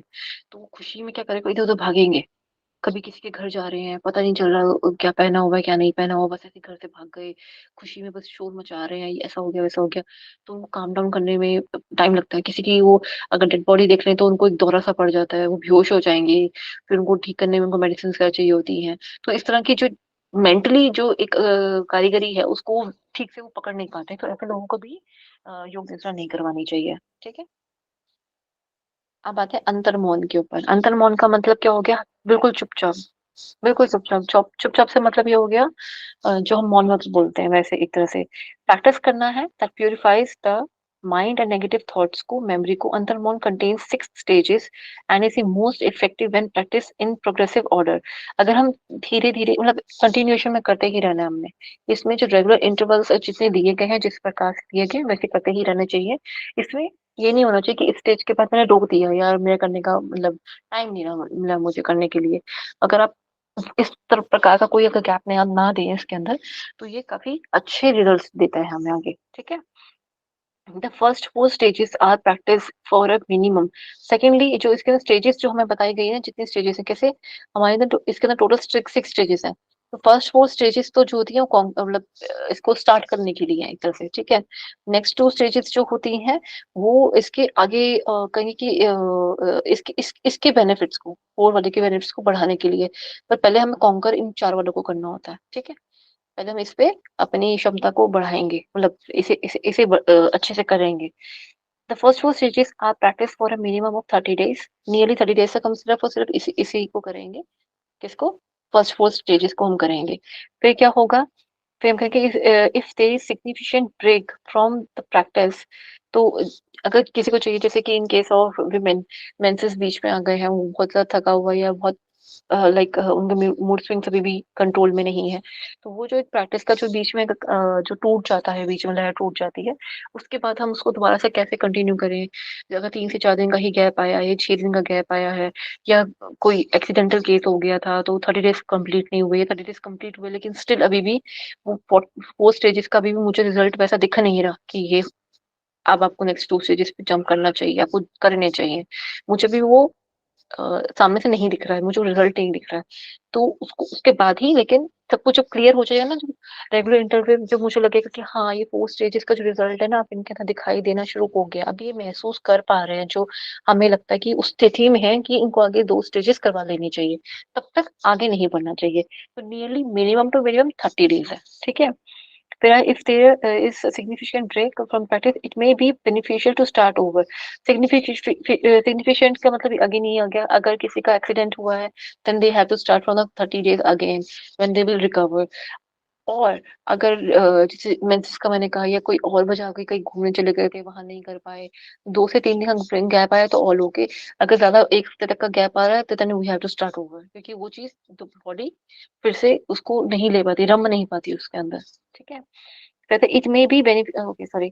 अंतर्मौन is a yoga Antarmon is a yoga meditation practice that involves 6 stages: awareness of the sense perceptions, और फिर आता है awareness of the spontaneous thoughts, conscious creation of and disposal of thoughts, awareness and disposal of spontaneous thoughts। पहले इस चीज को समझते हैं ये क्या कहने की कोशिश कर रहा है। पहले जो हमारी अवेयरनेस है वो हम अपनी इंद्रियों पे लेकर आते हैं। जितनी भी हमारी इंद्रियां, हमारी ज्ञान इंद्रियां जितनी भी हमारी हैं, उनके ऊपर हम अपनी अवेयरनेस को लेकर आएंगे। फिर इनसे उत्पन्न होते हुए कोई भी थॉट है, लो बीपी में योग निद्रा करा सकते हैं? नहीं करवा सकते, नो। अगर लो बीपी कॉन्स्टेंटली लो बीपी रहता है, नहीं। अगर लो बीपी कभी कभी होता है, तो जिस डेज में नहीं हो रहा उन डेज पे करवा सकते हैं, ठीक है। क्योंकि लो बीपी में आराम जरूर मिलता है, पर ये लो बीपी उस चीज को कॉम्बैट नहीं कर पाता जो प्रैक्टिस हम करवाते हैं, क्योंकि कहीं ना कहीं बॉडी इसके अंदर मेंटली काम कर रही होती है, बॉडी काम कर रही है अंदर से, मेंटली मतलब काम कर रही है, ब्रेन वेव्स काम कर रही है, इसलिए। ठीक है, क्लियर है ममता जी? जी मैम, थैंक यू। ठीक है।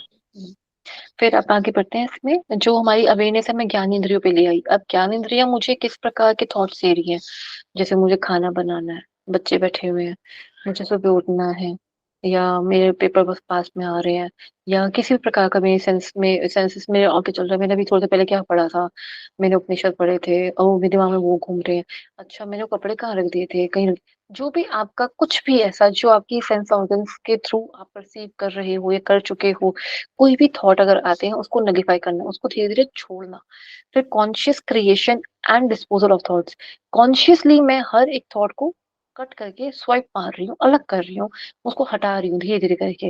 जैसे कि हमने एक आदत सुनी है ना, जैसे कि हम कहते हैं कि हर रोज आपको एक जैसे कि मान लीजिए 30 डेज है, नियरली 30 डेज है आपके। इसको इस समझने के लिए मैं समझा रही हूँ। 30 डेज है, आपको हर एक दिन आपको अपनी कोई बुरी आदत निकाल के फेंक देनी है, डंप कर देनी है, ठीक है। कोई भी एक बुरी आदत आपने डंप कर देनी है। हर रोज आपने ऐसा कुछ ना कुछ करना है, तो आफ्टर 30 डेज आप देखेंगे ना कि आफ्टर 30 डेज आप देखेंगे कि आप बिल्कुल ही कुछ नए इंसान है, कुछ और ही आप हो गए हो। ठीक है, आप ये ऐसा महसूस करेंगे कि मेरी ये आदत नहीं है, मैं पहले सॉस खाती थी, मैंने 30 दिन पहले सॉस छोड़ दी, चाय छोड़ दी, या मैंने कोई भी पैकेज फूड था मैंने वो छोड़ दिया। अब पैकेज फूड में हम क्या है, हम सारे छोड़ नहीं सकते, तो मैंने एक एक कैटेगरी करके छोड़ दिया। मैं लाइक चिप्स नहीं लूंगी, या मैं बिस्किट्स नहीं कंज्यूम करूंगी। तो ऐसे करके मैं धीरे धीरे कैटेगरी वाइज मैं धीरे धीरे अपन कुछ ना कुछ कम करना शुरू कर दिया। ये तो वो थॉट, ये तो चीज हुई आदतों में। ठीक है, ये चीज हुई आदतों में। लेकिन अगर हम यहाँ बात करें तो यहाँ क्या हुआ, इस थॉट्स में मैं धीरे धीरे अपना एक एक करके अपने थॉट खत्म कर रही हूँ। जो भी थॉट आ रहा है, कुछ भी आ रहा है, बेसिक पैर का ही क्यों ना हो, कोई फर्क नहीं पड़ता। चाहे वो क्लीनिंग को लेकर हो, खाना बनाने को लेकर हो, कोई भी थॉट है, मैं उसको आता है, मैं उसको नलीफाई कर देती हूँ, जाओ डंप, उसको सीधा डस्टबिन में हम डाल देते हैं, उसको डंप कर देना। ठीक है, फिर आता है डिस्पोज करना शुरू कर दिया, फिर अवेयरनेस करना and disposal of spontaneous thoughts. जितने भी वो थॉट्स, मैंने अपनी अवेयरनेस फिर अब वहां पे लानी है। पहले तो मैं बैठी थी, स्टिल बैठी हुई थी। ठीक है, पहले मैं स्टिल बैठी हुई थी, मुझे कुछ भी आ नहीं रहा था। जो थोड़े बहुत थॉट्स आ रहे थे, मैं उनको धीरे धीरे हटाती जा रही थी। अब कुछ थॉट्स ऐसे आने शुरू हो जाएंगे जो जटिल होंगे, तंग करेंगे। अब वो ठहरेंगे दिमाग में। अब वो थॉट्स क्या करेंगे, वो दिमाग में ठहरना शुरू कर देंगे। वो जो थॉट्स अब ठहरना शुरू करेंगे, उनको मैं धीरे धीरे करके ना, एक एक करके फेंकती जाऊंगी, धीरे धीरे करके। ठीक है, मैंने अभी इन थॉट्स को धीरे धीरे फेंकना शुरू कर दिया। अब लास्ट में हम नोटिस करेंगे कि इतने थॉट्स हम फेंक देंगे, इतना कुछ कर देंगे कि वो थॉटलेस होना शुरू हो जाएगा। ठीक है, ये थॉटलेसनेस तब आएगी जब आनी शुरू होगी, तभी हम बाकी के आगे के, सॉरी ये वाला, ये वाले में, तब हम आगे के 2 स्टेप्स में पहुंचेंगे। यानी कि 5th स्टेप में तब स्टार्ट करूंगी थॉटलेसनेस की, जब मेरे को ये स्टेज लगेगी, इन्होंने थॉट को निकालना इनको आ गया, इनको थॉट्स को डंप करना आ गया। अगर थॉट्स को डंप करना नहीं आएगा तो थॉटलेसनेस की स्टेज पे नहीं पहुंच पाएंगे। तो 5th स्टेज उनकी स्टार्ट ही नहीं हो पाएगी, वो ऑटोमेटिकली वो स्टार्ट नहीं हो पाएगी। ठीक है, फिर जब वो स्टार्ट नहीं हो पाएगा तो साइकिक सिंबल्स को हम नहीं समझ पाएंगे, अवेयरनेस को, जैसे कि चक्रास को हम प्रॉपरली नहीं समझ पाएंगे। साइकिक सिंबल्स कुछ भी हो सकते हैं, जैसे कि ओम हो गया, स्वास्तिक हो गया, या अपने अंदर हो गया कि दिव्य ज्योति का ध्यान करना हो गया। तो ये हम नहीं कर पाएंगे। क्लियर है? अंतर्मौन से, अंतर्मौन में हम, इसमें एक और चीज क्या होती है, जब हम ये अंतर्मौन क्यों उसको नाम दिया है, अंतर्मौन ने हमने इसको इसलिए नाम दिया कि जितने भी आंतरिक तौर पे इमोशनल, जो मेंटली मेरे अंदर जो थॉट्स चल रहे हैं, उसको कैसे मुझे नोटिफाई करना है, उसको मुझे कैसे खत्म करना है। वो जो शोर है, उस शोर को शांत कैसे करना है। आप थोड़ी देर बैठेंगे, वो शोर होना शुरू हो जाएगा आपके दिमाग में। वो शोर कोई सी भी प्रकार का हो सकता है, पढ़ाई से रिलेटेड, दूसरी बातों से रिलेटेड, आसपास के लोगों से रिलेटेड, कुछ भी हो सकता है, कोई भी शोर। कि जो कामनाएं पूरी नहीं हुई, या जो कामनाएं पूरी हुई, या कभी बचपन में कभी लड़ाई ऐसी हुई थी, वो थॉट उठ के आना शुरू हो जाएगा। Then you have to swipe it out. Swipe कैसे करना, करने का मतलब क्या होता है, या तो माफ कर दो सामने वाले को। अगर माफ नहीं कर सकते तो उस थॉट को पकड़ के बैठे रहो, वो नहीं आपको थॉटलेस होने देगा। तो इन इन दैट केस, जब किसी ने कुछ गलत किया तो उसको माफी देना इसलिए ज्यादा जरूरी है, क्योंकि वो आपके शरीर में, आपके मानसिक तौर पे बोझ वो बना रहा है, वो नहीं बना रहा जो एक्चुअल में आपके सामने है। वो इंसान जिंदा भी है कि नहीं जिंदा, ये बात भी नहीं पता। आप लेकिन उस थॉट को अपने ऊपर लिए बैठे हो, तो कहीं ना कहीं आपने वो एक जंग जो है आपने अपने लगा ही रखा है। आप उसको क्लीन नहीं कर रहे, आप उसको धो ही नहीं रहे, और आपके सामने दिख रहा है कि एक ऐसी गंदगी है जो आपके माइंड मेंटली आपके अंदर बैठी हुई है। एक बात बताओ मुझे, मैं ये क्लियरली, मैं ये बात जब मैं करवाती भी हूँ तो मैं ये बात पूछती भी हूँ खुद भी अपने पे, कभी कभी जब हमारे लिए मुश्किल हो जाता है तो मैं ये थॉट पूछती हूँ अपने आप से, कि जब इंसान ने, उस इंसान ने इतना गलत किया, वो इंसान इतना गलत था, तो उसका थॉट भी मेरे अंदर रहना गलत हुआ। एक गलत चीज की गलत, मतलब एक गलत इंसान की, गलत इंसान का मेरे थॉट में होना ही गलत है। वो एक गलती है उसको रखना। ठीक है, क्लियर हुआ इस बात का मतलब? जैसे कि अगर एक खाना है, मुझे पता है इसमें फंगस लग गई है, उसको खा लेना उतना ही गलत है जितना कि किसी के थॉट को बदले की भावना हो, या वैसे भी कुछ भी हो, उसको अपने मन में अभी भी पलट तरीके से उसको रखे रखना, उसको निकालना नहीं, फेंकना नहीं। ब्रेड खराब होगी, फंगस लगी, मैं उसको फेंकूंगी, उसको अपने पास रखने से क्या मतलब बनता है।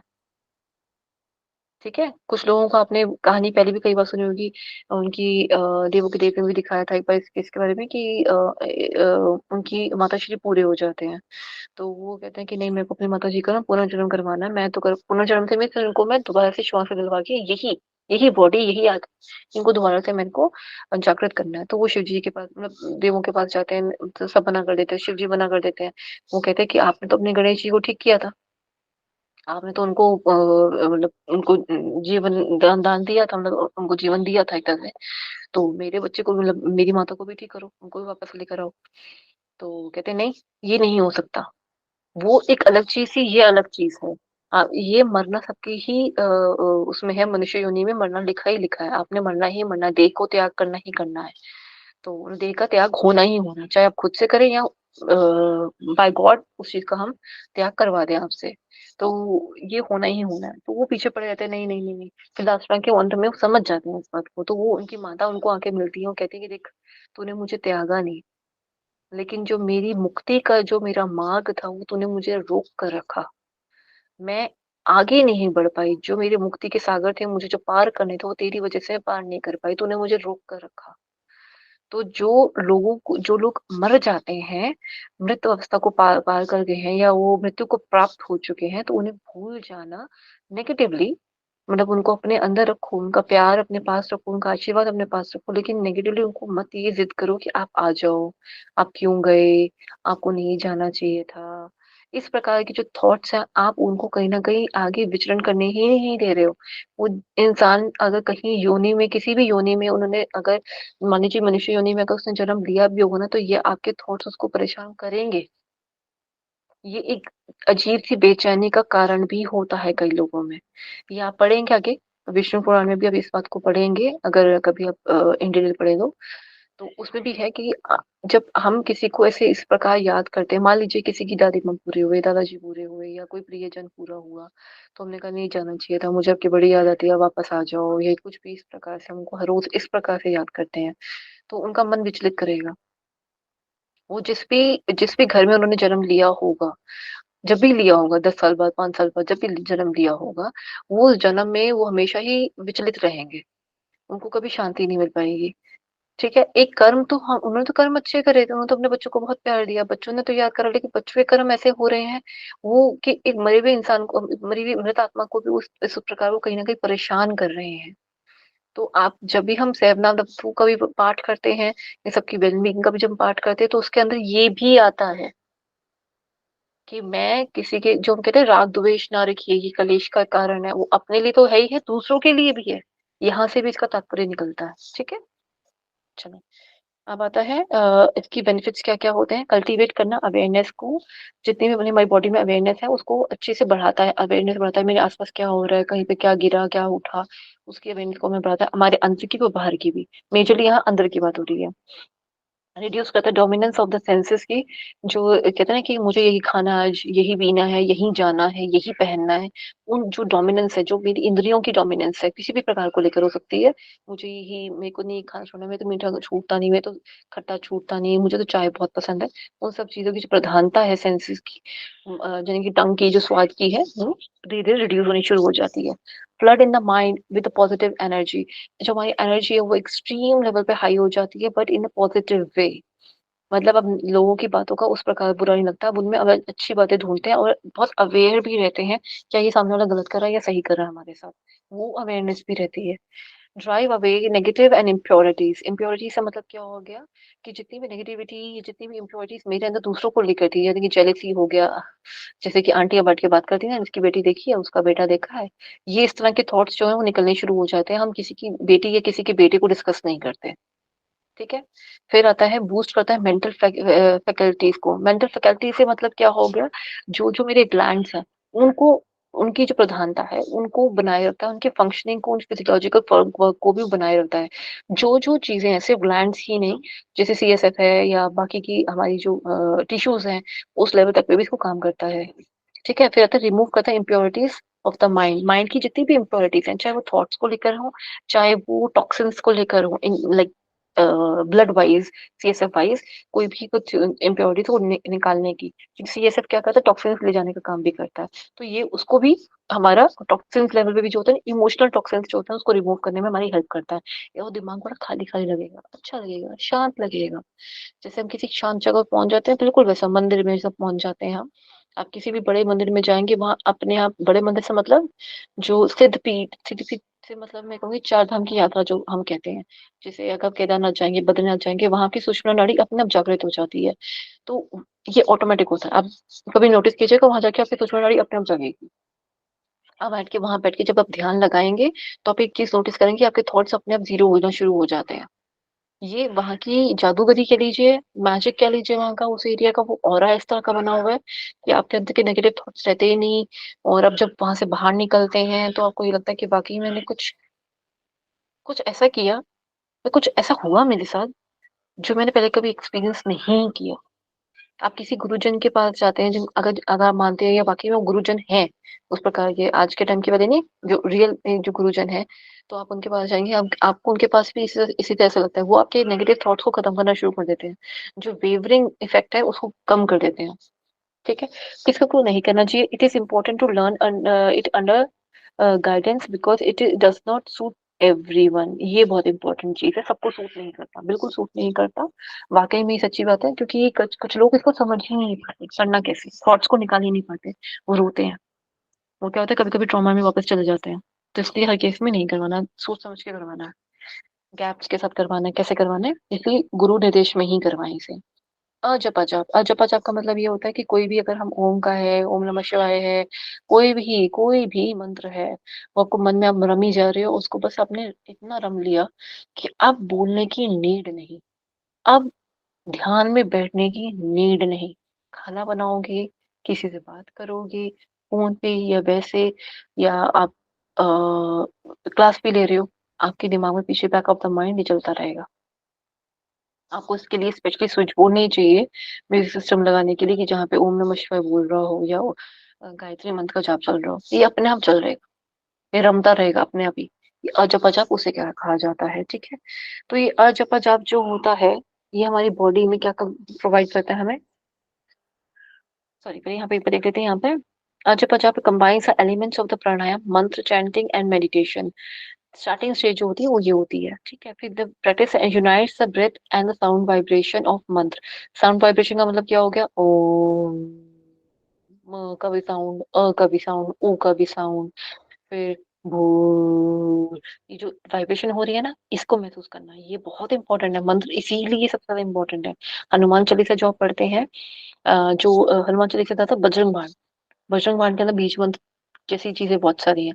गलत उच्चारण करा, गलत इफेक्ट मिलेगा, सही उच्चारण करा तभी सही इफेक्ट मिलेगा। हनुमान चालीसा तो इफेक्ट देगी ही देगी, उसमें अगर कुछ गलत हो भी गया तो उस स्तुति में आपको फिर भी कहीं ना कहीं आपका बचाव हो जाएगा, ठीक है। फिर कहते हैं, ये प्रमोट करता है यूनियन ऑफ द बॉडी को, ब्रेथ एंड माइंड। और जब अजाब इस स्पेसिफिक सत्य आनंद योग जी के यहाँ पे जो सिखाया करा जाता है, वहाँ पे वो क्या कहते हैं, उनको क्या कहते हैं कि उज्जयी प्राणायाम के साथ अगर हम करेंगे तो प्राणिक चरण जो है हमारे बॉडी के, सोहम के साथ, उज्जयी के साथ हम इसको करेंगे, मंत्र सोहम यूज करेंगे। वो बेसिकली मंत्र सोहम करवाते हैं, उज्जयी प्राणायाम के साथ करवाते हैं। तो वो जो वाइब्रेशंस है, जो का साउंड है, जो भवरे वाला साउंड है, वो जो साउंड करवाते हैं, इससे हमारा जो मैग्नेटिक रेजोनेंस हमारी बॉडी का क्रिएट होता है, वो अद्भुत हो जाता है। उससे हमें बड़ा बेनिफिट मिलता है। उससे क्या होता है, हमारा मेंटली जो हमारा चित्त है ना, वो चित्त की वाकई में ही जो वृत्तियां हैं उसका नाश होना शुरू हो जाता है, यम नियम का लगना शुरू हो जाता है, ठीक है। यम नियम का स्टार्टिंग स्टेज किसी की चल रही, स्टार्टिंग नहीं बोलूंगी, यम नियम फॉलो करना शुरू कर दिया होगा और कुछ हद तक आप आगे पहुंच चुके हुए हो, तो उसको धीरे धीरे डिस्ट्रॉय करना शुरू कर देता है, ठीक है। अगर कोई वृत्ति ऐसी है तो, ठीक है। वैसे वृत्तियां बहुत सारी हैं हमारी मेंटली, तो उसको धीरे धीरे डिस्ट्रॉय करता है। आगे समझते हैं कि इसके बेनिफिट्स हमारी बॉडी में क्या क्या होता है। कल्टीवेट करता है स्पिरिचुअल अवेयरनेस को, कनेक्ट करता है डिवाइन हीलिंग को, और सेल्फ डेवलपमेंट में का हमारा हमें बढ़ाता है। मतलब क्या हुआ कि जितनी भी हमारी आंतरिक तौर पे जो एक चेतना है उसको ये जागृत करता है। फिर कनेक्ट करता है किसको, हमारे डिवाइन के साथ, यानी कि हमारे परमात्मा के साथ हमें कनेक्ट करता है। हील क्या करता है, मेंटली अंडरलाइन कोई भी प्रॉब्लम है, कोई भी इमोशंस है, उन सबको ये ठीक करता है। सेल्फ डेवलपमेंट का मतलब क्या हो गया, मैं तो बहुत बुरी हूँ, मुझे तो कोई पसंद भी नहीं करता, कोई मेरे साथ बैठता भी नहीं है, कोई बात भी नहीं करता, मेरा कोई फ्रेंड भी नहीं है, मेरी जॉब नहीं लगी ना इसलिए कोई मेरी बात नहीं सुनता, इस टाइम पे जब जॉब लगेगी तब सब देखेंगे। तो ये जो सेल्फ डेवलपमेंट है ना, ये जो नोशंस है, तो ये बड़े गलत नोशंस है, इसको ठीक करता है ये धीरे धीरे, ठीक है। फिर इसका देख लेते हैं एक बार कि इसके क्या क्या चीजों किसको नहीं करना चाहिए। sciatica में नहीं करना चाहिए इसको। sciatica में क्यों नहीं करना चाहिए, इसका क्या जोड़ है इसका इससे, क्योंकि वो एक नर्व है। sciatica क्या है, एक नर्व है, और ये नर्व कहाँ से निकलती है, एंड में निकलती है। एंड से निकलने का मतलब क्या हुआ, यहाँ पे है ना, यहाँ से कहीं से निकलती है, ठीक है। अब यहाँ से कहीं से निकलती है तो उसका मतलब क्या हुआ, हमें हमारा सीएनएस में कोई व्याधि नहीं चाहिए। नर्वस नर्व्स वाइज कोई ध्यान। मैम, मेमोरी इंप्रूव करने के लिए कौन सा प्राणायाम है, मेमोरी इंप्रूव करने के लिए सबसे बेटर, सबसे अच्छा प्राणायाम है अनुलोम विलोम और भ्रामरी। The best. अगर बच्चा कुछ ज्यादा ही प्रमोद अवस्था में रहता है तो कपालभाति भस्त्रिका करवाएं, उसके बाद रिलैक्सिंग स्ट्रेट करवाएं। वो दोनों को बैलेंस कर पाएगा। जिन बच्चों में स्प्रिंग लगा होता है ना, वो एक जगह से एक दूसरी जगह उछलते ही रहते हैं, टिकते ही नहीं है, माँ बाप की बात भी नहीं मानते, उस केस में पहले भस्त्रिका करवाएं, भस्त्रिका के बाद ये करवाएं। भस्त्रिका बहुत कम करवाएं, जैसे कि 10 स्ट्रोक्स करवाइए, 15 स्ट्रोक्स करवाए। प्राणायाम जो बाकी का होगा भ्रामरी का, उसके अंदर उसको नियरली 3 3 मिनट्स करवाया, 2 to 3 मिनट्स प्रॉपरली करवाया। और फिर उसके बाद उसको करवाएं अनुलोम विलोम कुंभक वाला, वो करवाएं, मतलब नाड़ी शुद्धि करवाएं, उन्हें करवाएं। कुंभक से बड़ा फर्क पड़ता है कंट्रोल में और बच्चों को कंट्रोल करने में, वो बहुत फर्क देता है। ठीक है, पहले इसको समझ लेते हैं। यहाँ पे जो नर्व जारी होती है, वही जो नर्व जारी अगर इसमें पेन हो। हाँ जी, पूछिए। जैसे बड़ों के अचानक से मेमोरी बहुत लॉस में लग जाती है आफ्टर 40, तो क्या हम्म, करना चाहिए? अगर देखो कोई और प्रॉब्लम साथ में नहीं आ रही है, जैसे कि मेमोरी, सॉरी, जैसे कि आप मान लीजिए कि किसी को बीपी की प्रॉब्लम नहीं है, तो उस केस में हम नाड़ी शुद्धि करवा सकते हैं। बीपी का ध्यान में रखें, जो उसके लाइक काउंटर इंडिकेशन है उसका ध्यान रखें। तो ये बहुत बढ़िया है, भ्रामरी और अनुलोम विलोम। ये रिलैक्स भी करता है और मेमोरी लॉस होने से बचाता है, चाहे किसी भी प्रकार का मेमोरी लॉस। नाड़ी को शुद्ध ही करता है ना, तो किसी का डिजेनरेटिव प्रोसेस चल रहा होता है ना, वो भी ठीक हो जाता है। ठीक है, मैं ये कवर करती हूँ पहले इसको। ठीक है, अब सीएनएस में क्या हुआ, जैसे कि सियाटिका है। अब यहाँ पे हिप एरिया आता है ना, मैं आपको यहाँ पे थोड़ा सा सुंदर सा बना देती हूँ एक बार। ये बड़ा बुरा सा लग रहा था। ये स्पाइनल कॉर्ड जा रही है मान लीजिए। ठीक है, यहाँ से निकल रही है हमारी सुषुम्ना नाड़ी, सॉरी सियाटिका। ठीक है, ये शाटिका निकल रही है। अब चाहे यहाँ से प्रॉब्लम आ रही है, चाहे यहाँ से प्रॉब्लम आ रही है, किसी भी साइड से प्रॉब्लम अगर आ रही है, तो वो क्या करेगा, या तो आपको ठीक से ना आपके नर्व्स को प्रॉपरली रिलैक्स नहीं होने देगा। नर्व्स अगर रिलैक्स नहीं होंगी तो सुषुम्ना में और आपकी कुंडलिनी चक्र में आपको प्रॉब्लम करेगा। अगर मान लीजिए हमने वो भी नहीं होना, कुछ भी नहीं करना, तो लेकिन जो नर्व्स है ना कहीं आपको प्रॉब्लम, कहीं ना कहीं दिक्कत देती रहेगी। और ये पेन जो होगा ना, वो आपके हेड रीजन कहीं ना कहीं आपको तंग करता ही रहेगा। वो कहे बार बार याद दिलाता रहेगा, देखो यहाँ पेन है, देखो यहाँ पेन है, देखो यहाँ पेन है। इसलिए पहले वो ठीक करनी है, हमें sciatica को ठीक करना है।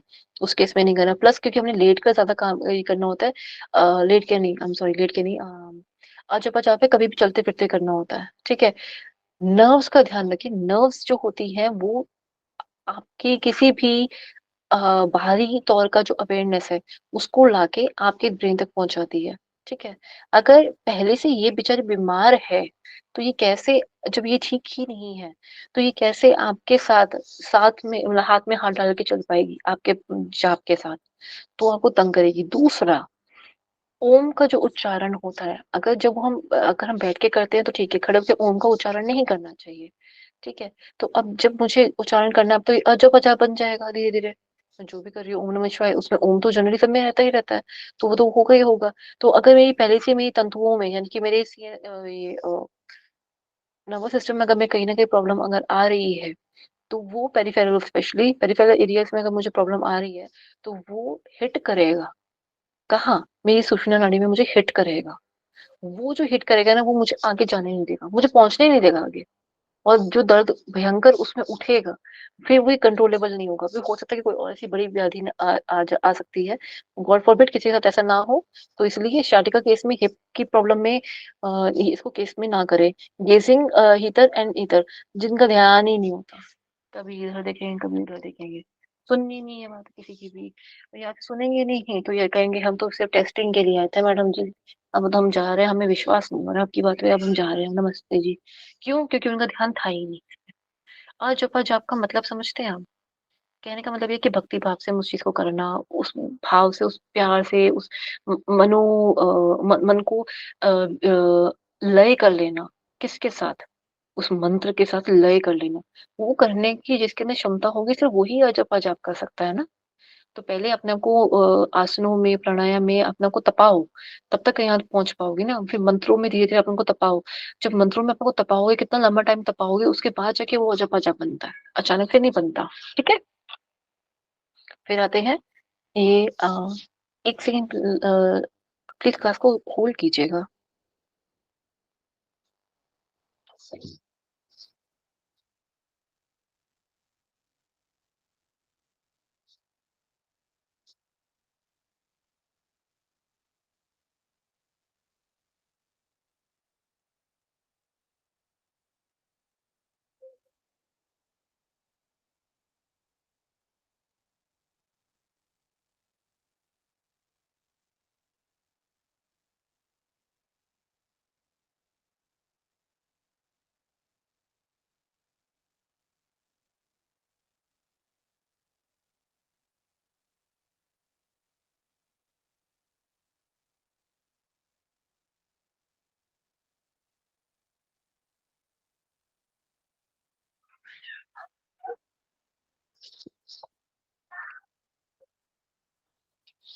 जी, अब हम इसमें पढ़ेंगे ये जो प्रैक्टिसेस लीडिंग टू मेडिटेशन में आती है।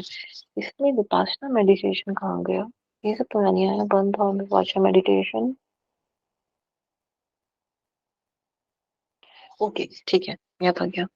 ठीक है, जो प्रैक्टिसेस लीडिंग टू मेडिटेशन क्या-क्या होती हैं? हमारी ब्रेथ रिटेंशन जो है हमारी, सॉरी, ब्रेथ मेडिटेशन में काउंटिंग होती है। स्पेशली हम काउंटिंग, आपने कभी नोटिस करा होगा कुछ लोग काउंटिंग करते हैं। जैसे कि हमने उसमें पढ़ा हुआ गहन संहिता में हमने पढ़ा है ना कि 16, सॉरी 16, कितना होता था? 16 32, नहीं 16 64 32, 16 64 32, ये रहता है ना। ये इन है, ये होल्ड है, और ये एक्सेल है। ठीक है ना, ये होता था ना हमारा। तो ऐसे काउंट के साथ जो हम करते हैं वो हमारी मेडिटेशन में हमें हेल्प करता है। स्टार्टिंग स्टेज जो होती है वो उसमें हमारी हेल्प करती है। ठीक है, इसमें हम धीरे धीरे इनहेल करेंगे, और कोई भी ऐसा मंत्र, कोई भी ऐसा जाप, कोई भी चाहे ओम हो या कोई भी ओम नमः शिवाय है या कुछ भी, हम उसको इनहेल करेंगे। किसे इनहेल करेंगे? जहाँ पे कोई भी आपका वो है, कोई भी आपका थॉट है, अगर आपका जो भी चल रहा है, जो आपको चलता है, रिपीट अ वर्ड और फ्रेज।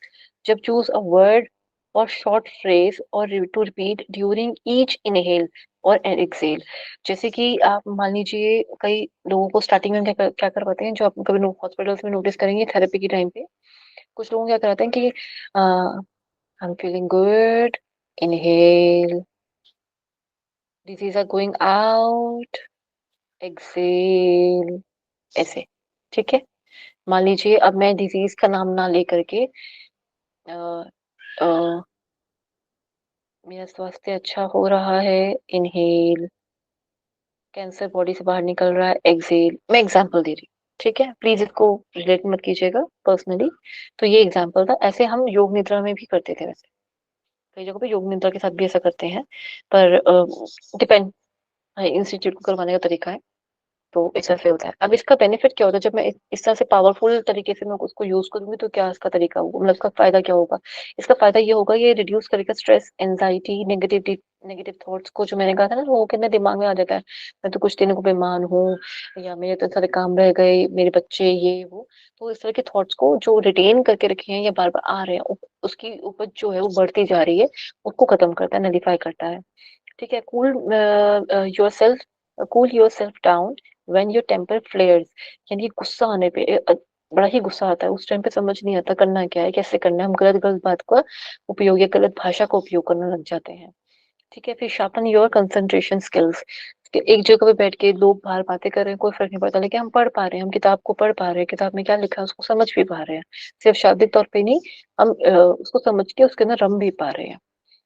प्रेगनेंसी के केस में इसको हम नहीं करेंगे, हार्ट कंडीशन के केस में नहीं करेंगे। People with severe heart and conditions such as cardiac problem, cardiac arrhythmia, slow heart rate, और रीसेंट हार्ट अटैक की कोई भी ऐसी केस रहा था, उस केस में should be conscious before beginning the breath work. Breath work हमेशा ही जो हार्ट रेट वाले होते हैं उनको सोच समझ के ही करना चाहिए, क्योंकि वहाँ पे जो जो लंग्स हैं और हार्ट का जो कनेक्शन है, जो हम जानते हैं एनाटॉमिकली, वो आपस में एक दूसरे को रिलेट करता है। इस वजह से हार्ट को कहीं हमेशा ही, like it's a second side, another side of the coin. तो one side is tail which is lungs, the head side is a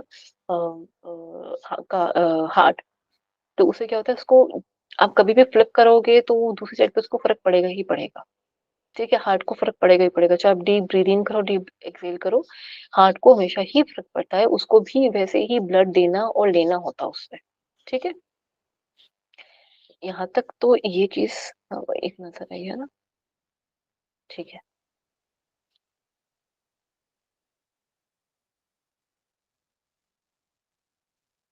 practice leading to Om meditation. Om में क्या करना था, हम ओम का उच्चारण करते हैं, जैसे कि अ, उ और म का उच्चारण करते हैं हम। ठीक है, तो ये क्या करते हैं, हम इसमें पहले हम लोटस पोज में बैठेंगे, यानी कि पद्मासन में बैठेंगे आराम से, और अपने आप को कमर गर्दन सीधी करके समता में बैठ के, इसमें क्या वर्ड था, शिरोकाया, राइट। शिरोकाया में अपने को बना के इनहेल करेंगे ओम चैंटिंग को, और इनहेल करते हुए हम ओम चैंटिंग ओम करेंगे, फील करेंगे वाइब्रेशन को, टर्न लेफ्ट साइड पे करेंगे, और अब जो वही टर्न करेंगे left palm up, and keep it close to your navel. Please in class में बने रहे।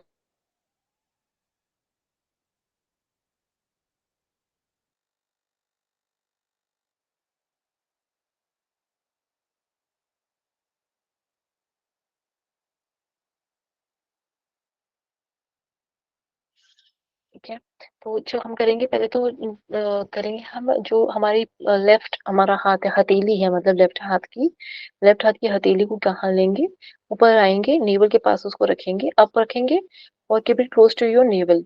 यानी कि उसको हमने जंघा पे नहीं रखना, अपने जानू पे नहीं रखना उसको।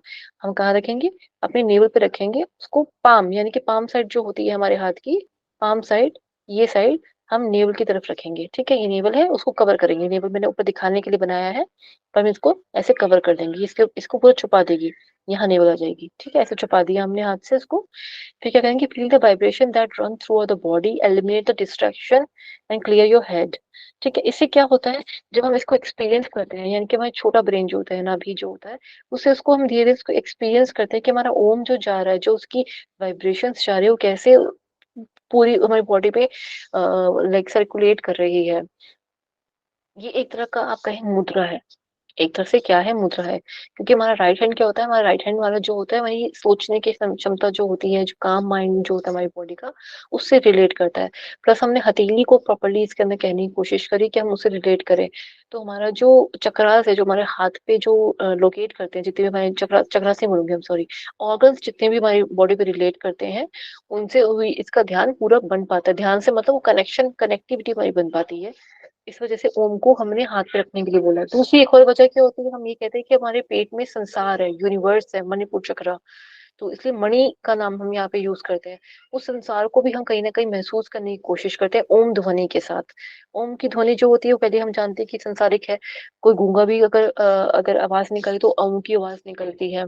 सोहम का जब वो भी करते हैं, तो जबकि वो बोल तो सकते नहीं है, वो तो लाइक बिल्कुल नहीं बोल सकते ना, कहीं से भी किसी शब्द का उच्चारण भी नहीं कर सकते, लेकिन ओम का उच्चारण वो भी उनका होता है, बाय डिफॉल्ट हर एक का होता है। ठीक है, ऐसा ही यूनिवर्स में जो साउंड है, वो ओम की साउंड चल रही होती है।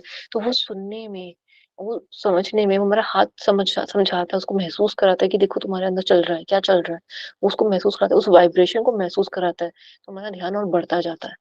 ये हमें बढ़ाने के लिए, हमारा ध्यान बढ़ाने के लिए है। ठीक है, ये आप कहेंगे एक तरह की ट्रिक है कि आप श्वासों के साथ उसको मैनेज करते रहें। ठीक है, रिड्यूस करता है स्ट्रेस को, रिलीव करता है फिजिकल कंप्लेंट्स लाइक हेडेक्स, इसको भी दूर करता है, एनहांस करता है immunity to illness, giving you a sense of calm, peace and balance, help you relax and cope with stress. Spiritual enlightenment होती है, क्योंकि हम बहुत सारी चीजों को हम समझ पा रहे होते हैं, हमारी बॉडी बहुत कुछ समझा रही होती है। Opening your mind, flushing out toxins from your body, क्योंकि हम मणिपुर चक्र से और प्लस अपने हैंड के जेस्चर से उसको कहीं ना कहीं हमारी जो बॉडी का एक सर्किट बन रहा है, जो हमें हेल्प करता है कि हम वाइब्रेशन को कहीं और आउट, यानी कि इसको अपनी बॉडी से कहीं बाहर ना निकलने दें, उसको महसूस करें, उसको समझें इस तरह से। और हमारी बॉडी में कोई भी विकार होता है, उसको वो दूर करने में हमारी मदद करता है।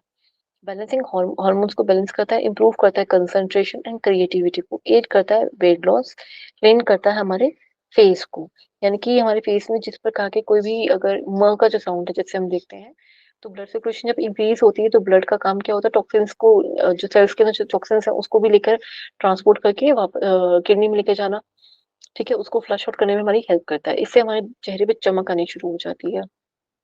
किन किन केस में इसको नहीं करना, साइकोसिस के केस में नहीं करना, जो लोग पहले से आधे दिमाग के हैं, उन केसेस में उनको नहीं करवाना, क्योंकि उस वाइब्रेशन को नहीं समझ पाएंगे, शायद उसको झेल नहीं पाएंगे, मैं ये कहूंगी। Post traumatic disorder, PTSD, this is such a very bad case. जैसे कि कोविड के बाद कई लोगों को पीटीएसडी हुआ था, जब वो दौर गुजर गया, इवन तब भी लोगों के अंदर वो एक दिल देने वाली बात थी, स्पेशली फॉर द डॉक्टर्स, जिन लोगों को बार बार ये बात बोलनी पड़ती थी कि वो नहीं रहे। तो उनके लिए पीटीएसडी एक बहुत कॉमन बीमारी हो गई थी डॉक्टर्स के अंदर, बहुत बहुत कॉमन थी डॉक्टर्स के अंदर। वो नहीं बोल पा रहे थे बार बार कि ये नहीं रहे, ये नहीं रहे, क्योंकि हर पेशेंट के साथ उनको ये बात कहनी पड़ रही थी। जहाँ वो लोग अपनी सर्जरी मार्क करना चाहते थे, एक वक्त ऐसा था कि हमने इतनी सर्जरीज कर ली, वो कामयाब हुई, वो एक किसी की डेथ हो जाने पे भी उनको इतना दुख होता था कि वो हमारा एक पेशेंट है, नहीं होना चाहिए था उनके साथ। वो एक ट्रॉमा कहीं न कहीं अपने ऊपर लेना शुरू कर दिया था उन लोगों ने। कई ऐसे डॉक्टर्स के साथ मिलेंगे, उनको पीटीएसडी की प्रॉब्लम आपने देखा होगा हुई होगी। कुछ लोगों के केस में क्या होता है कि घर में कोई हादसा हुआ था, चोरी हुई या जो कुछ भी हुआ, वो उस हादसे के बाद से उसको नहीं ले पाए, वो स्ट्रेस को ले ली, जबकि हालाँकि नुकसान जो भी हुआ उसको भरपाई हो गई, ठीक हो गया सब कुछ, लेकिन अभी भी दिलो-दिमाग से वो चीज़ नहीं निकल पा रही है। कंडीशंस नॉर्मल हो गई, जैसे कि आप देख पा रहे हैं, कोविड के बाद कोविड कोविड तो नहीं आया ना, कंडीशंस नॉर्मल तो हो गई, लेकिन डॉक्टर्स नहीं उभर पाए। डॉक्टर्स ने देखा, लाशें निकलते हुए देखा है, उन लाशों को उन लोगों को वो हेल्प नहीं कर पाए। ये जो बेबसी थी, उनको वो रुलाती थी, अंदर से मारती थी। तो ये जो पीटीएसडी था कोविड के टाइम पे, आप लोग बहुत कॉमन था ये उस टाइम पे, और डॉक्टर्स बहुत शिकार हुए हैं पीटीएसडी का। कई लोग तो इस चीज़ से नहीं बाहर निकल पाए। वो आज भी बहुत डॉक्टर्स हैं जो रोते हैं, उनको फिर उनकी थेरेपी स्टार्ट हुई, डॉक्टर्स की थेरेपी चलती थी। वो नहीं निकल पाते थे, क्योंकि डॉक्टर्स के लिए वाक़ई में ये आप खुद सोच के देखिए ना, हम तो घर बैठे थे जिस तरह, तो डॉक्टर तो इस चीज़ को फेस कर रहे थे, और दिन-रात वो कोविड से खुद को तो बचाना ही बचाना है, लेकिन पेशेंट्स जो जा रहे हैं उनके साथ उनकी मदद भी नहीं कर पा रहे। वो कितनी मेडिसिन है, कितनी पढ़ाई कर ली, सब कुछ कर लिया, लेकिन आज वो काम नहीं आ रहा, पूरा हॉस्पिटल काम नहीं आ रहा। कितना कुछ कम पड़ गया, गवर्नमेंट ठीक से काम नहीं कर पाती थी कई-कई जगहों पे, और कई जगहों पे गवर्नमेंट काम कर रही है, लेकिन वो सारी सुविधाएँ मिल नहीं रही हैं।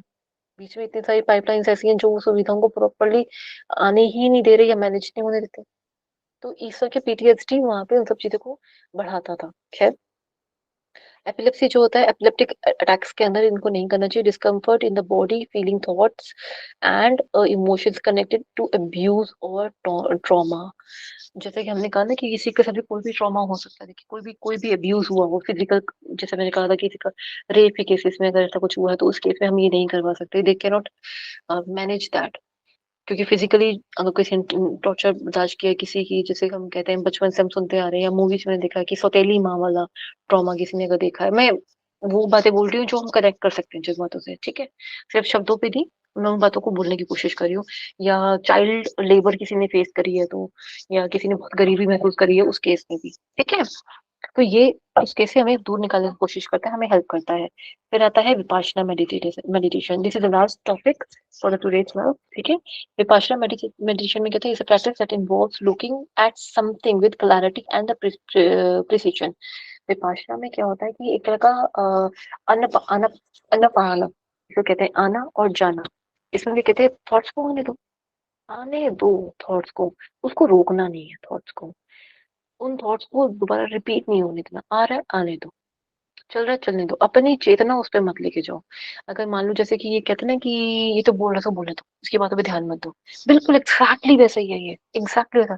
थॉट आ रहा है ना, आने दो, मत ध्यान दो। किसी ने मूवी लगाई आपकी फेवरेट नहीं है तो मत ध्यान दो, बहरे हो जाओ, अंधे हो जाओ, मत देखो उस तरफ। कहते हैं ना कि इसकी बातों पे ध्यान मत दो, उसको बोलते रहने दो, तो बहरे हो जाते हैं ना उस टाइम पे। ये है ना किसी में ये कला हम सबके पास होती है ना, कि अगर कोई भाषण दे रहा होता है तो हम बहरे हो जाते हैं अपने आप ही, सुनते ही नहीं है बात को, और वाक़ई नहीं पता होता कि उस सामने वाले ने क्या कहा, क्या नहीं कहा। और कभी-कभी कुछ ऐसा होता है कि एकदम से चेतना जागृत हो जाती है, किसी ने ऐसी शब्द या ऐसा कोई शाब्दिक तौर पे कुछ ऐसा बोला होता है जो हमारे चुभ जाता है हमारे, और अचानक से हम बहरे से बिल्कुल सुनने वाले हो जाते हैं। अरे! क्या कहा था? मेरे बारे में कुछ बोला, ये क्या बोला? फिर हम कोशिश करते हैं कि पहले वाली कन्वर्सेशन में मैंने ये पहले की 1-2 लाइन में क्या बोला था?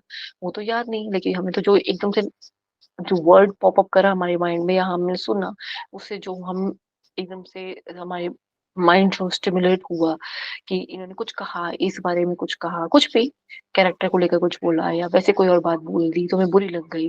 तो इस तरह से उस वो जो एक होता है ना थॉट जो आपको प्रोवोक कर जाता है, उसको भी हमने दरगुजर कर देना है। उसको भी नहीं आने देना।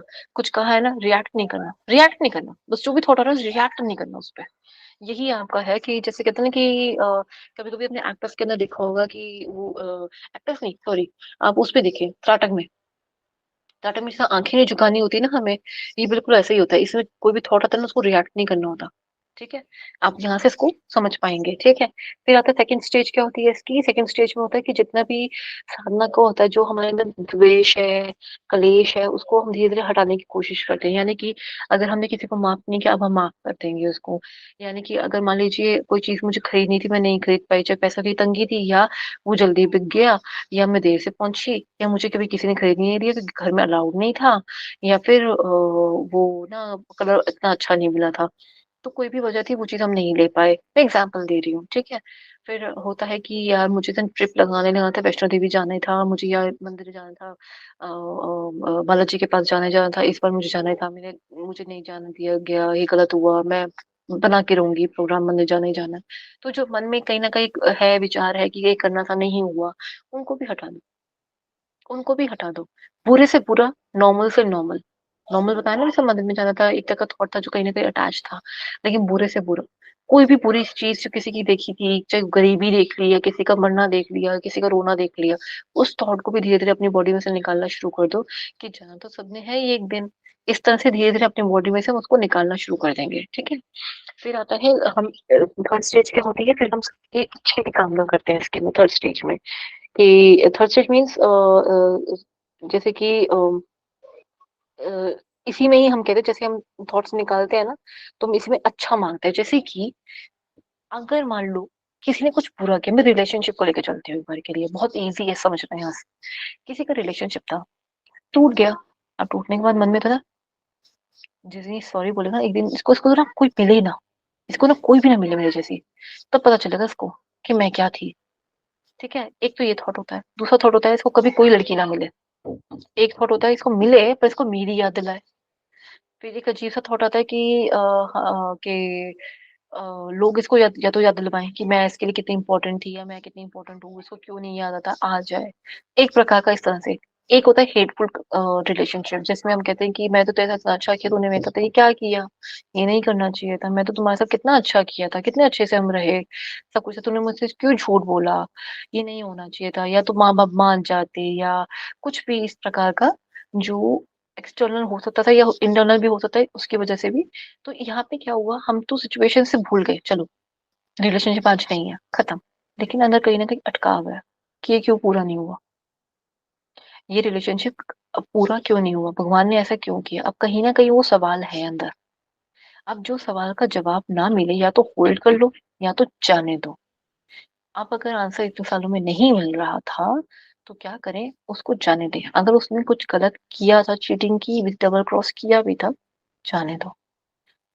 उसने माफी नहीं मांगी, लेकिन माफ कर दो। आपने जैसे उनको माफ करोगे ना, आपको ये लगेगा आपकी एक अटकी हुई एक नाड़ी थी, नाड़ी में कोई ना कोई दोष था, वो खुल गया। अब वहां खून का स्राव अच्छे से हो रहा है। वो जो खुशी है आपके मन में, एक बोझ उतर जाने की, जैसे कि आटे की बोरी आपके सर्वाइकल रीजन पे किसी ने रख दी थी, वो अचानक से किसी ने उतार दी, ऐसा महसूस करेंगे। कुछ था जो बड़ा भारी और जकड़ा हुआ था, निकल गया, ऐसा महसूस होगा। यानी कि माफी नहीं मांगी उस इंसान ने, लेकिन हमने उसको माफ कर दिया।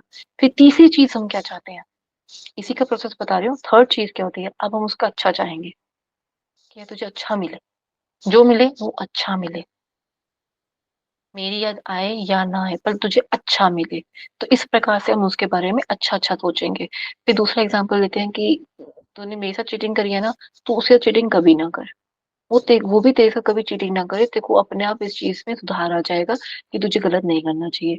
तो हम अच्छा सोचेंगे उसके बारे में। अच्छा सोचने से क्या होगा, जो मैंने एक तो नेगेटिविटी मैंने हटा दी। मान लीजिए मैंने शेल्फ के ऊपर से जितना भी सामान बिखरा हुआ था वो तो मैंने हटा दिया, अब नीचे कहीं ना कहीं गंदगी तो पड़ी हुई थी ना, थोड़ा सा आटा गिरा हुआ है, थोड़ी सी सॉस गिरी हुई है, या थोड़ा सा कुछ और गिरा हुआ है, तो वो भी तो साफ करना है।